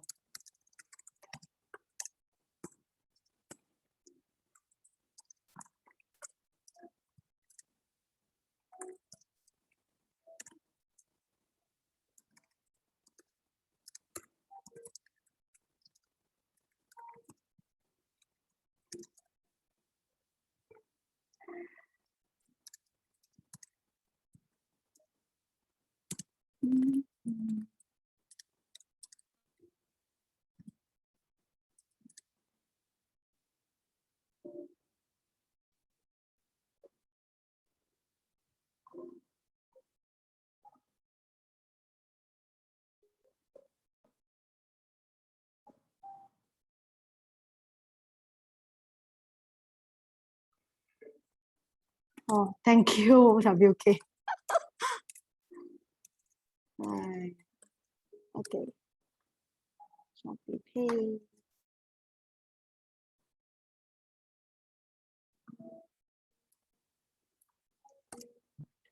Should show me 15 only. Yeah, mine also show 15 only. For the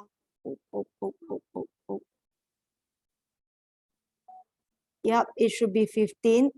Kim, yours one is you cannot do, yeah, like what Daphne said, you cannot do the thing you have to do together.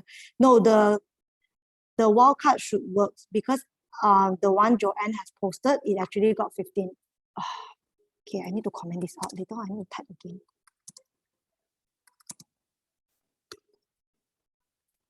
The one that Joanne found out is actually 15. So for wildcard does work, but you can't put all like ding ding ding ding ding. Sorry, Kim, I got to get your script out. Okay. Kim one here, right? You can't put all here like that because SQL won't be able to interpret it. You have to repeat the sentence 2 times with an and. Yeah. And today you have a question called, is there a way to categorize Grab as e-wallet first? You can't, this is involving manipulating, changing the data inside the database, right? As you are right, as a best practice, you can change, you can have a separate database that store a reference, right? Saying that if let's say the payment type is this type, that means that whether the category is it an e-wallet, then you can join the table together and get the number out. That would be something that we will talk about in the next session, which involving joining tables. Anyone has the question, other questions? Yes, and this is how you comment out the sentence, the sentence that you want to comment, or you want to put a note is 2 dash and then you write something, right? There is a bulk comment as well.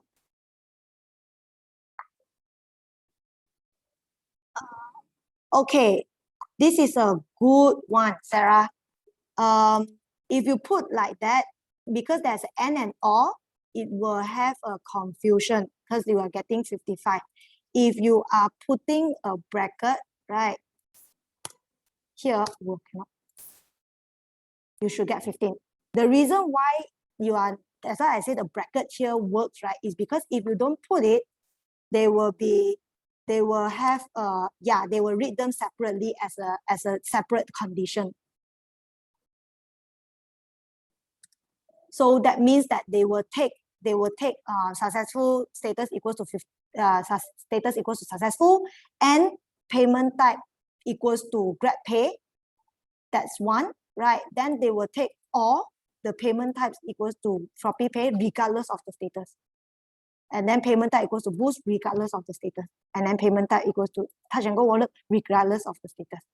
So if you put a bracket here, right, you will tell them that this belongs to one condition, but you want to mix it up together with this one, this condition, if at n. Okay. And Ati, yes, the multiple line command is ding, ding, ding, ding. And then you have to end it with ding, ding. This is the multiple line of command. And then you do this. This. Okay. So I think it's, I also forget how to do multiple line. The other slash. The other slash, right? I was too pampered by dweaver, because dweaver has a shortcut for this command. Yep. Okay, this is how we do the multiple one, and I think Sarah, you gave a very good example. Thanks.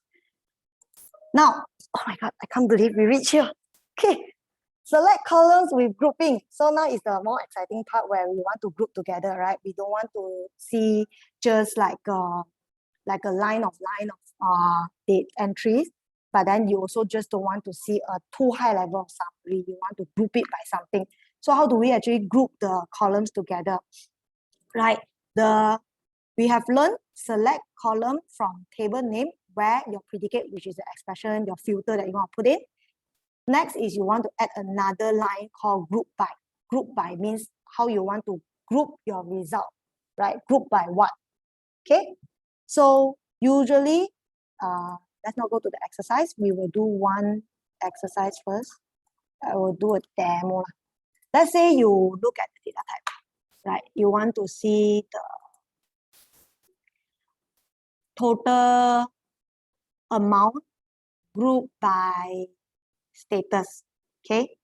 When you use group by, that's where the aggregate function will come in, right? Usually it's always a sum of something, but grouped by something, right?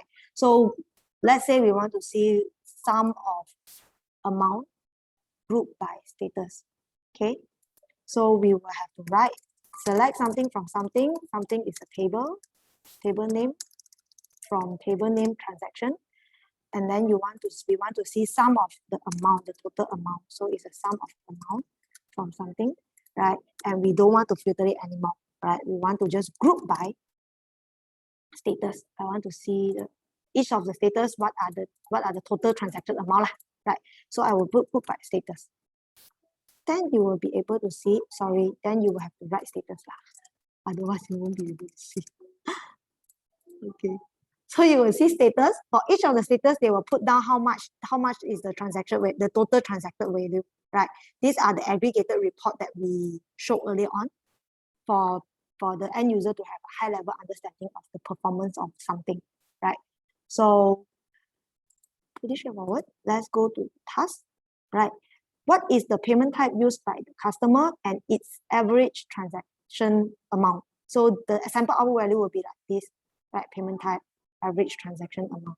Payment type will be the payment type that we have seen, right?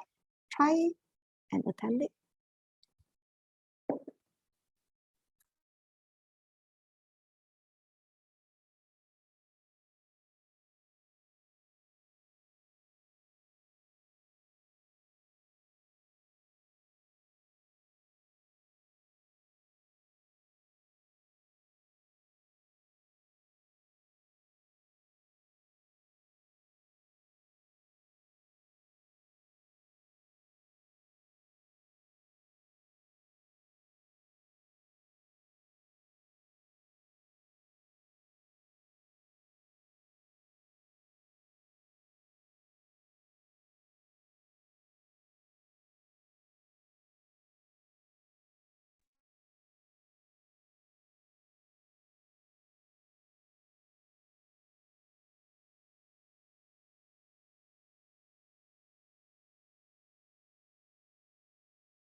Okay. Joe, do you mind sharing the answers to your task data? Can I will share the queries out. Another Joe, are we able to make subgroups too? Yes, I'll show later. Okay. Yeah, I think the group has gotten the answer. Let's do this together. Yeah. So select something from something is still the same. Table name is the transaction. Column name that we want to see. If you look at the, if you look at the task number 9, 8, we want to see payment type and average transaction amount. So payment type is the payment type, right? And then we want to see it as the one without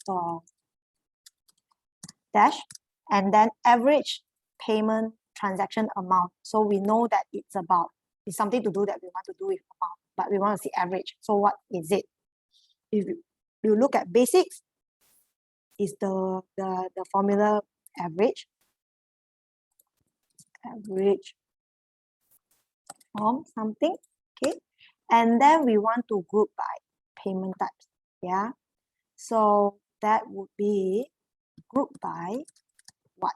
Group by a payment types, right? Because we want to group by payment type. So when you run it, you will be able to see average, and we want to, then we change the wording lah.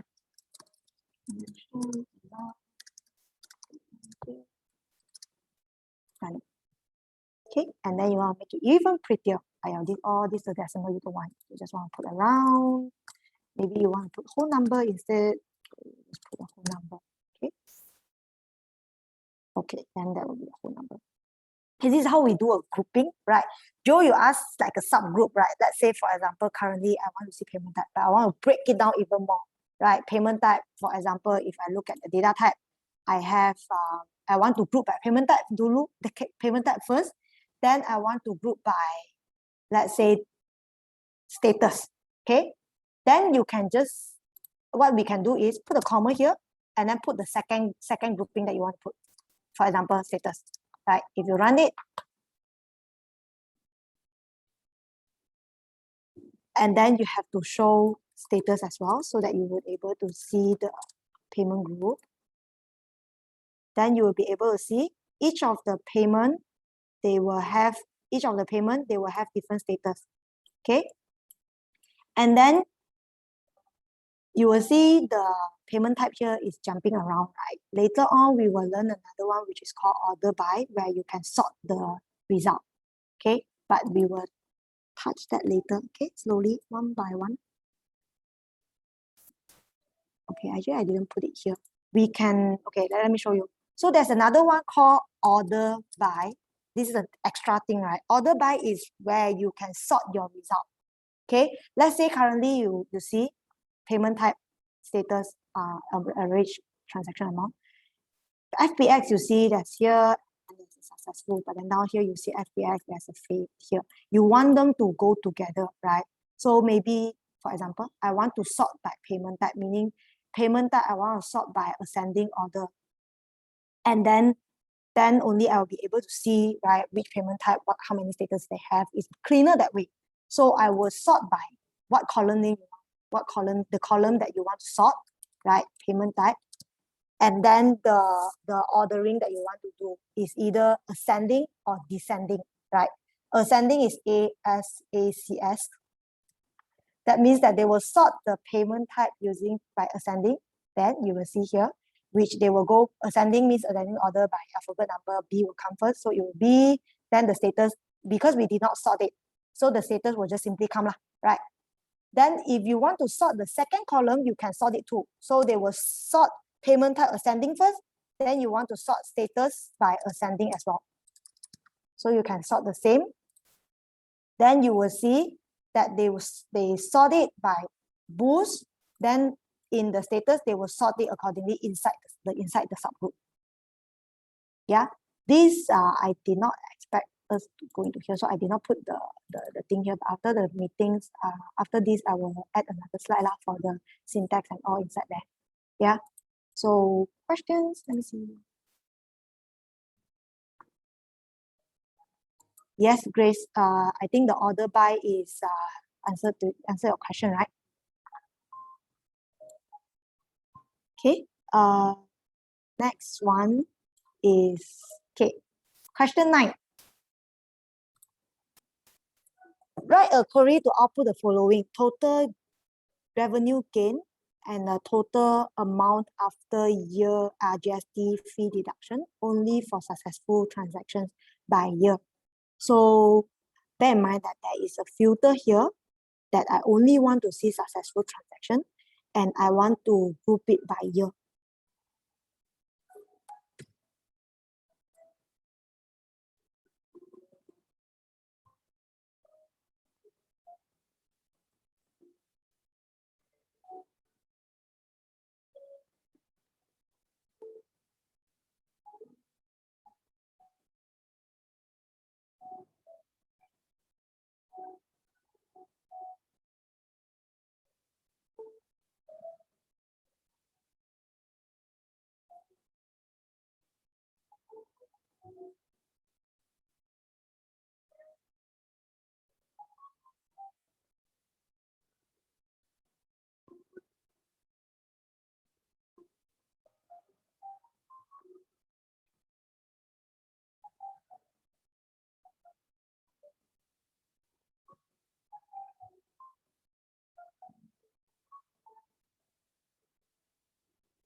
Okay, Amanda, for the term for descending, right, is DESC.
Okay, has anyone got the answer?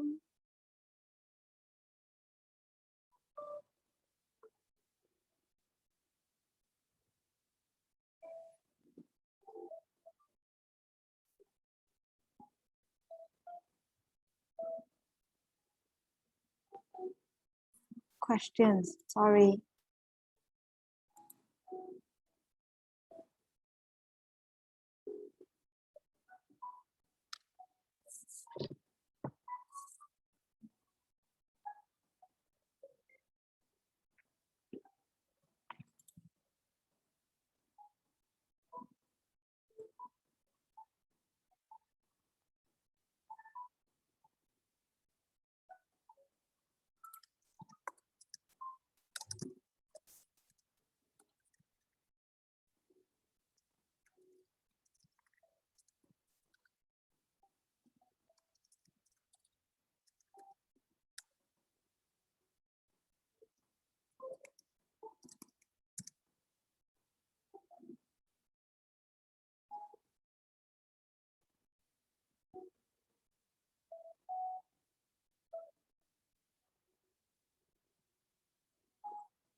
Okay, let's do this together.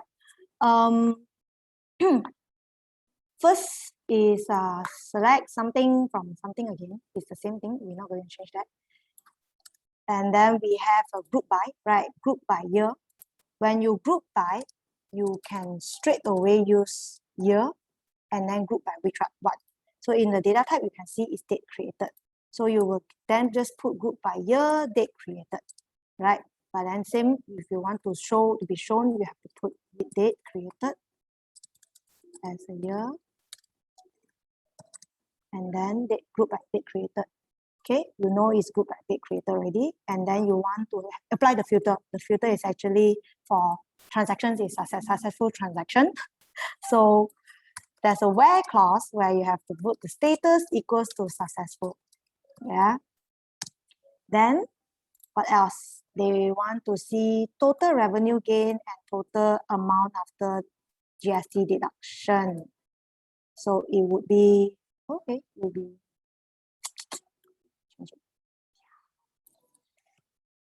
total revenue gain is the sum.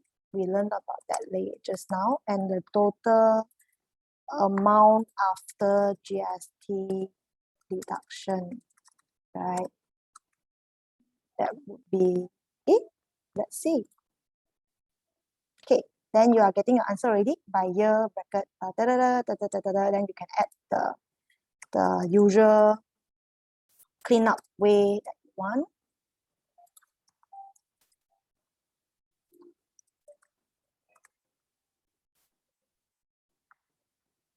And put some naming there.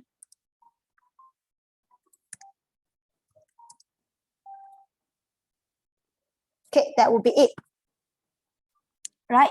I think Vicky, you have a questions on group by year and month, right? You can just put another one, which is by month of year, date created. So in MySQL, you actually can straight away use year and month. They have a pre-designed function for that. Well, yep, that would be this one. And then you can also put order, right? Since it's running around, then you can put order by the same thing. Then you'll be able to see the breakdown of it. Oops. Any questions?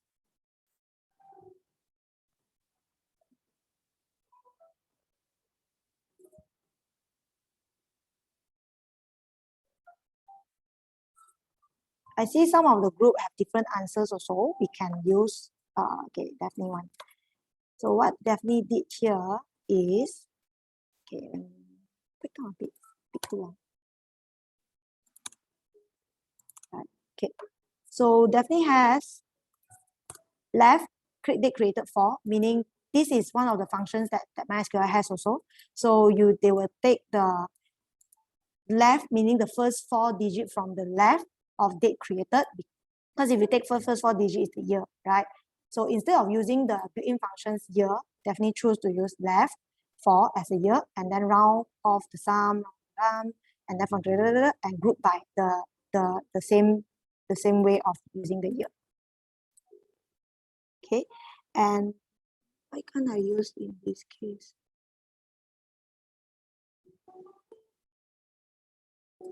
What is the error?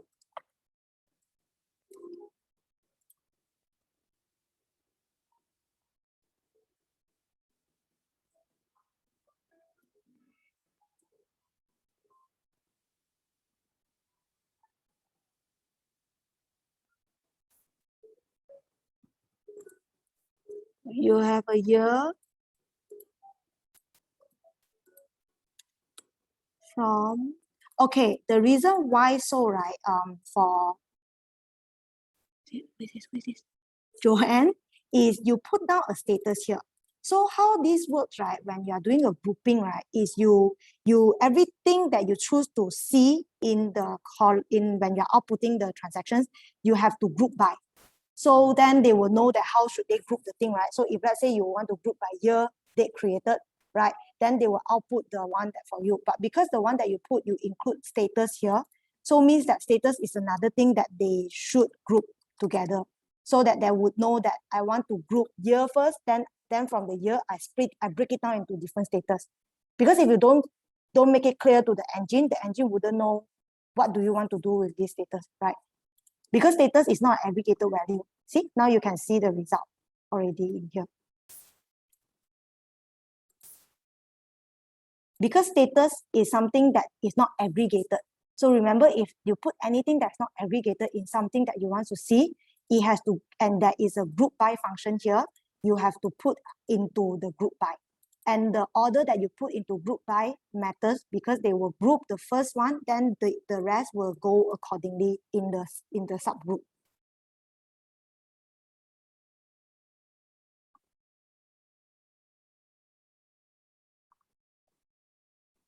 Okay. Sorry, let me just put this down. Okay. Does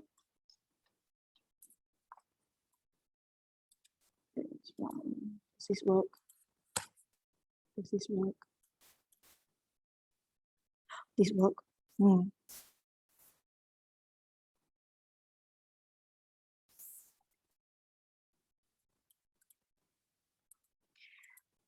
I'm not too sure why, but I guess it's something to do with how the engine is applying the filter, right? Because this goes back to how the engine works. But I think maybe the flaw, if you have any answer to that, you can also voice it out. But then, in my opinion, I think it's something to do with how the engine works. So the SQL engine, right? They actually break it down into, if I didn't take it, is pass. It's a 4-step thing. Pass, something, optimize, execute, right? So first thing is they will read whether your syntax is accurate or not, right? Is there anything that they don't understand? Second is they will take the work that you want them to do. Then they will run a simulation in the engine to find all sorts of possible way of executing a script. And then they will find the most optimized version of doing it. So I'm guessing, right, when it comes to the second step where they try to optimize your script and all in the engine, right, when you put an equal, they can just filter it out after they group it. I don't know. Then that's why it works in this case. But then if let's say you put a like there, meaning they will have to, let me think. No, the other way around. Meaning if let's say you put an equal here, that means that this where filter is being executed before they group it. But if you put a like there, meaning that they may group it first and then only they start filtering the like number for you, and that's why it doesn't work. That's what I'm guessing, because for the engine, they have their own functionality to run, and then when they come out with the optimization execution way of it, they might choose a lot of different combination of it. So my guess here is like that lah. But I'm not sure what others view. Maybe you can also voice it out in the group chat. Yeah, so the part on the optimization part is also something that's very interesting, where SQL have it to find the best optimization way of doing it. That's why when you are putting like a like, then you put a percentage, right? It will increase the query duration, because the way to not optimize your script is getting longer, right? There are a lot of different ways. So it takes time for them to execute it and then find the most optimal one. Okay. Next is the last question, which is the goal that I showed earlier on, where this is the last questions that we will be having, right? With the knowledge that you gain throughout, with the exercise that we have did, 1 to 9, right, you should be able to populate things like this. So try and do it. And then we will conclude it to what will happen in the next workshop. Yeah.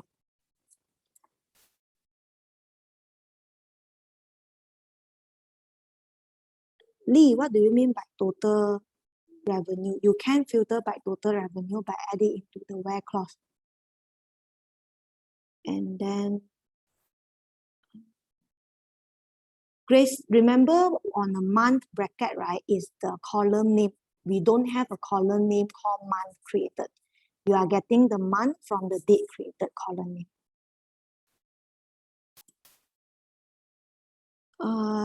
Yes, MySQL supporting having.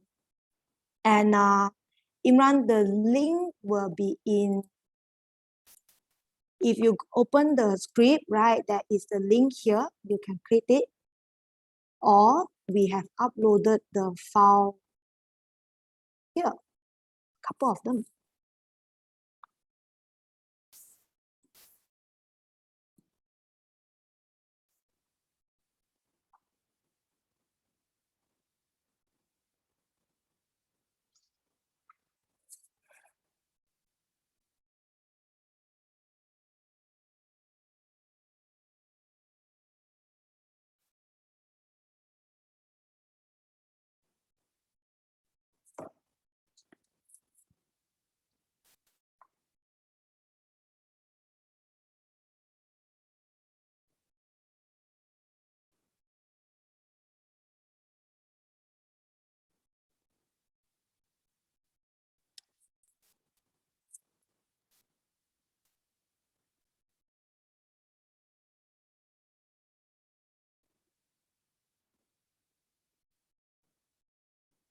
Lee, you should use having.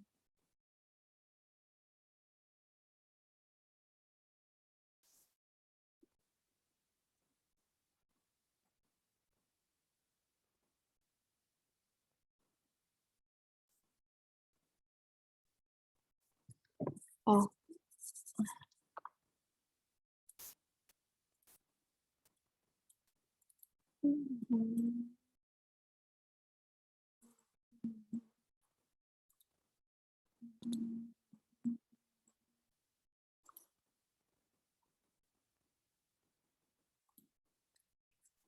There you go, Imran. Let me see the questions. Do we have to filter the, Joanne, you're asking for question 10, is it?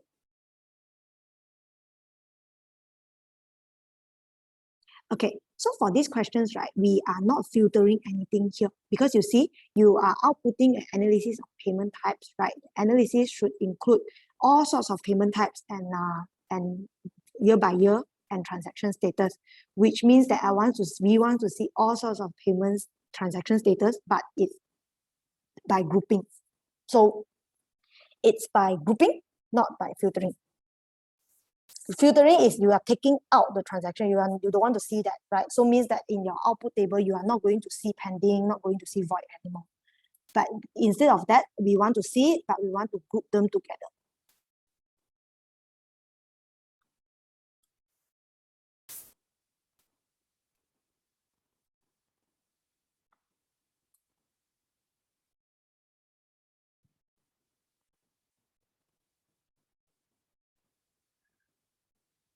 Has anyone gotten the results?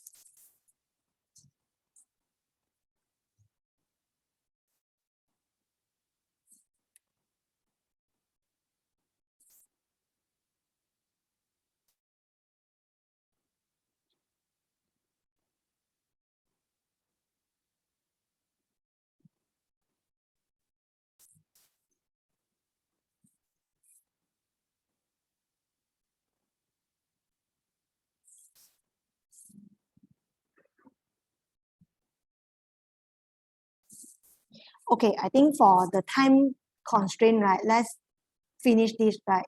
So what do we want to see? We want to see this, and then the value that should show is total number of transactions, average transaction amount, and the average revenue gain, right?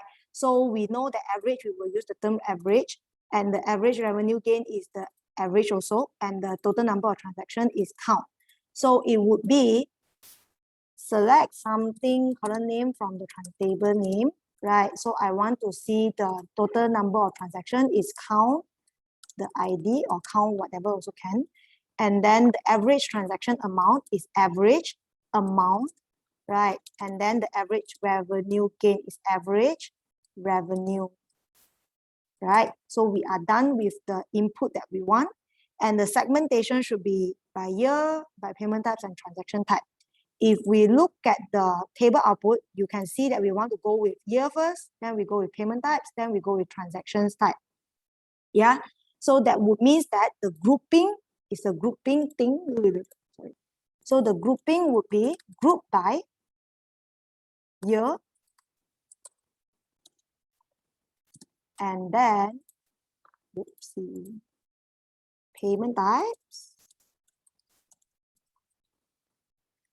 and also transaction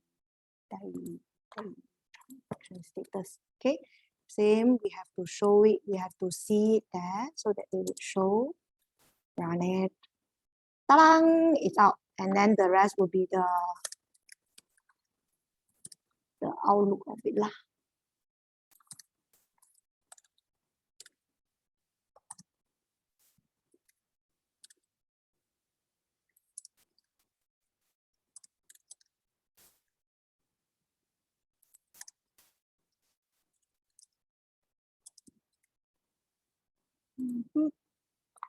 Okay, that would be it. And then we have completed our task, 10 tasks to get an aggregated report.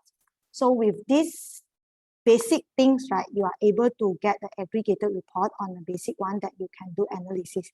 With this analysis, you can always export it into Excel file and then put it into Power BI or any visualization tool that you have to populate a bar chart or a line, the bar chart or any sorts of visualization that you want to see. Okay. Okay, Imran, you has a questions for having, right? Okay, having is something that I did not go through it here. So we learn writing a condition, right? Doing a filtering is using a where, right? This where will not be applicable when we are using aggregated value. So if you put where count ID, right? Let's say I want to see the count, the number of transactions that's below 5, right? That's above 5 lah. If you put where count ID greater than 5, right, it won't work because it's invalid use of function group, right? So usually in this kind of case, right, we will use having. Having is another term that we use when we need to filter something which that something is an aggregated value. So in this case, you can have a having count ID. Let's say I want to see the transaction that's only more than 5, right? So you can have having count ID equals to 5, then they will only show you, right, based on the grouping that we have, they will only show you the result where the number of transactions is greater than 5. So having and where used is the same functionality where it's used to filter out the transaction, filter out, not grouping, filter out the transaction that we want to see. But having is on aggregated values, which aggregated means we are using this sum, average and all, and usually it comes with a grouping, right? And then where you cannot use it on aggregated function, aggregated attribute fields. Okay. Okay. Now we have done 10 tasks, and I think it's enough for the day. What should happen next, right? In the next session, the next session, if you guys are still interested to join, we will be touching more advanced stuff. For example, like what Sarah said earlier on, right? Like for the e-wallet, can I categorize them earlier on? So it boils down to how you design the database tables, right? Well, sometimes you will have multiple tables that you want to connect with each other, right? So next session, we will have a quick revision, that's fine. And then we will touch a bit on how do you select tables using multiple tables. So I have multiple transaction tables. I want to join them up together and output a value, right, to see. So that's something that we want to see. We will be going through in the next session. Second one is using conditional statements. So we learn how to filter things, right? Filter the value.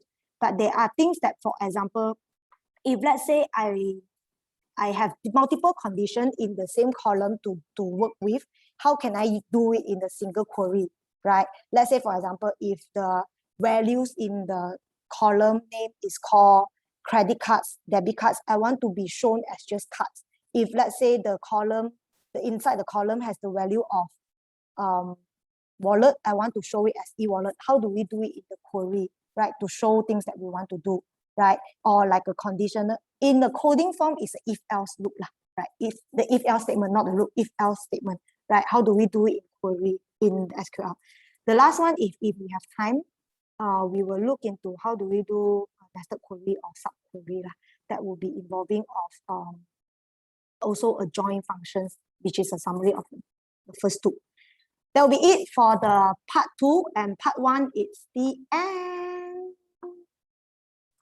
Da, da, da, da, da. Okay, 10 tasks, we really made it. Let me see if there's any questions. Ati, yes, where is being put before the group by, having is after the group by is a hard rule, correct? And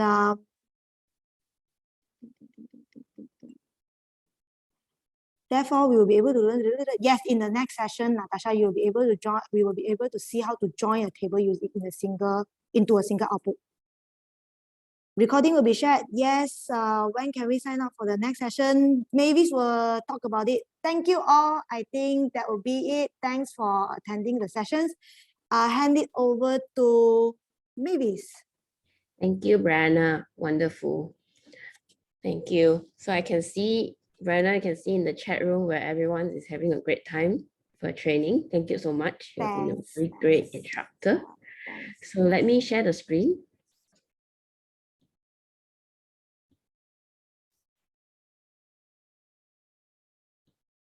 Okay. Okay.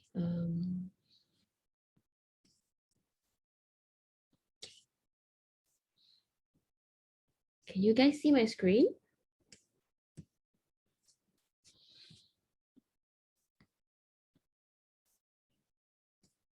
Brianna, can you see my screen? Yep, can. Okay, great. So I guess it's a wrap up. Thank you so much, everyone. I can see the message. So talking about the next workshop, we will organize, and then after that, we will actually get back to you all on the next session. So before I proceed, can we get a picture together? So I hope everyone can actually on your camera so that we can actually take a picture and we will share everything to you all.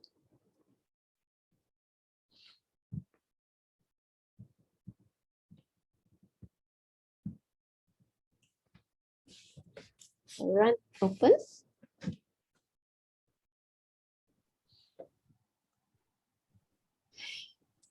Okay, hold on. You will go by page, few pages by pages itself.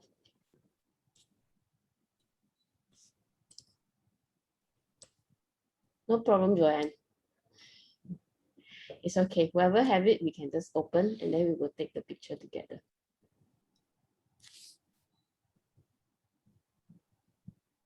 Okay, hold on. How about the others? Okay. Oh, no problem. Okay, let's take one round. Say cheese. 1, 2, 3.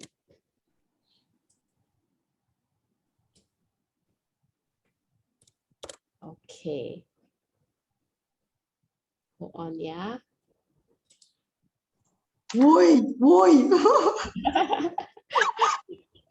Okay. Let's take again. Okay.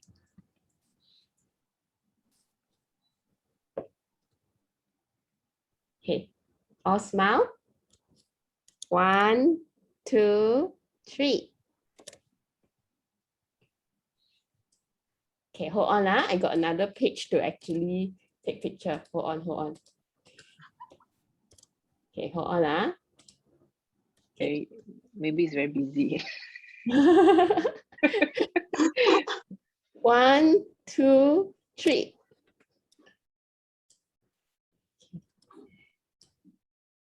Maybe you share the screen while we The screen is not there. I have separate screens, so I get to copy. I get to take picture of it. Okay, thank you so much. Okay, managed to take all the pictures. So keep your camera on before we wrap up. It would be great to see everyone.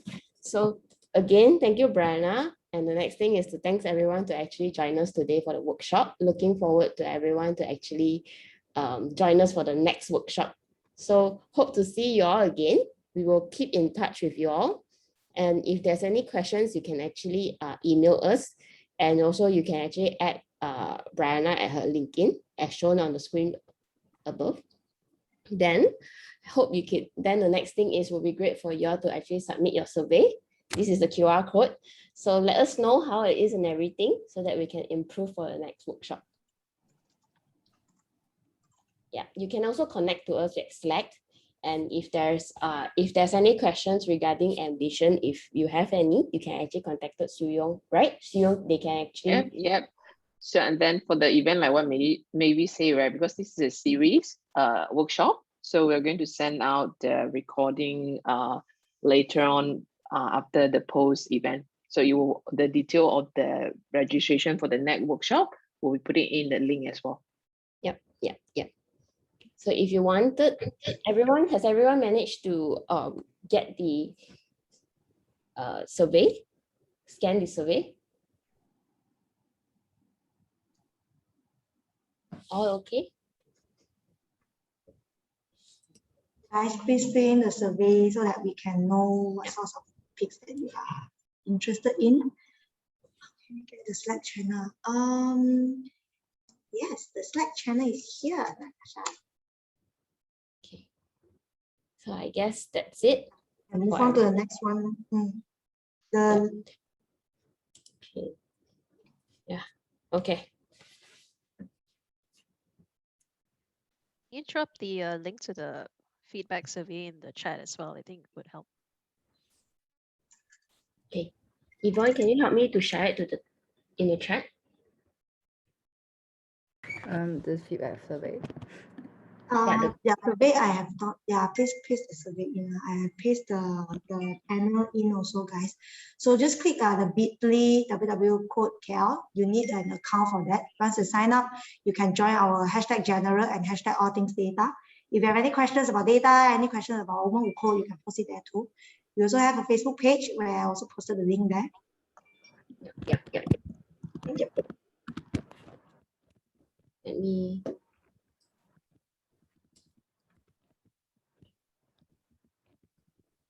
Yeah, we hope to connect everyone on the LinkedIn. Do find us at our LinkedIn. So if there's anything, we can actually keep in touch and everything. Okay, that's it. We will send updated recording later on to you guys. So look forward to the email. Okay, thank you everyone. Thank you for joining us today. Facilitators and the organizing team will stay back. Then as for the rest, you may drop off. Yep. Thank you. Bye everyone. Take care. Take care.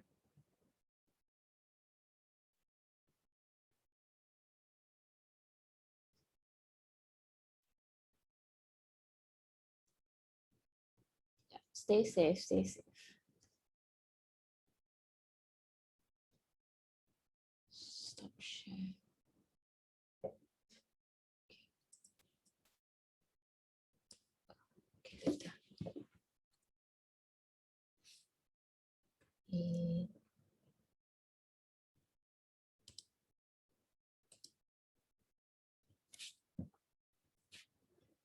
Yeah.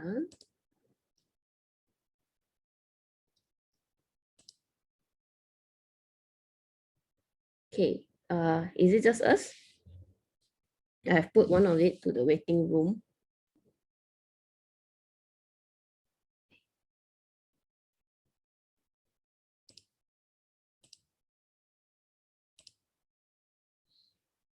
Okay. I think we are all. We're gonna grab water. Yeah, that's all. It's a long hours. You have very good stamina, Brandon. That's a very good sessions, I must say. It's a very good sessions. Yeah. Thank you. Okay, I think Okay, everyone is out, just left us. So how do we do I think it's more towards that when you do the postmortem that we just do the flow, starting on the flow part of it, and then overall at the end of it, we share that what are things that we can, the feedback from us as a participant, as an observer. But for the administration's part,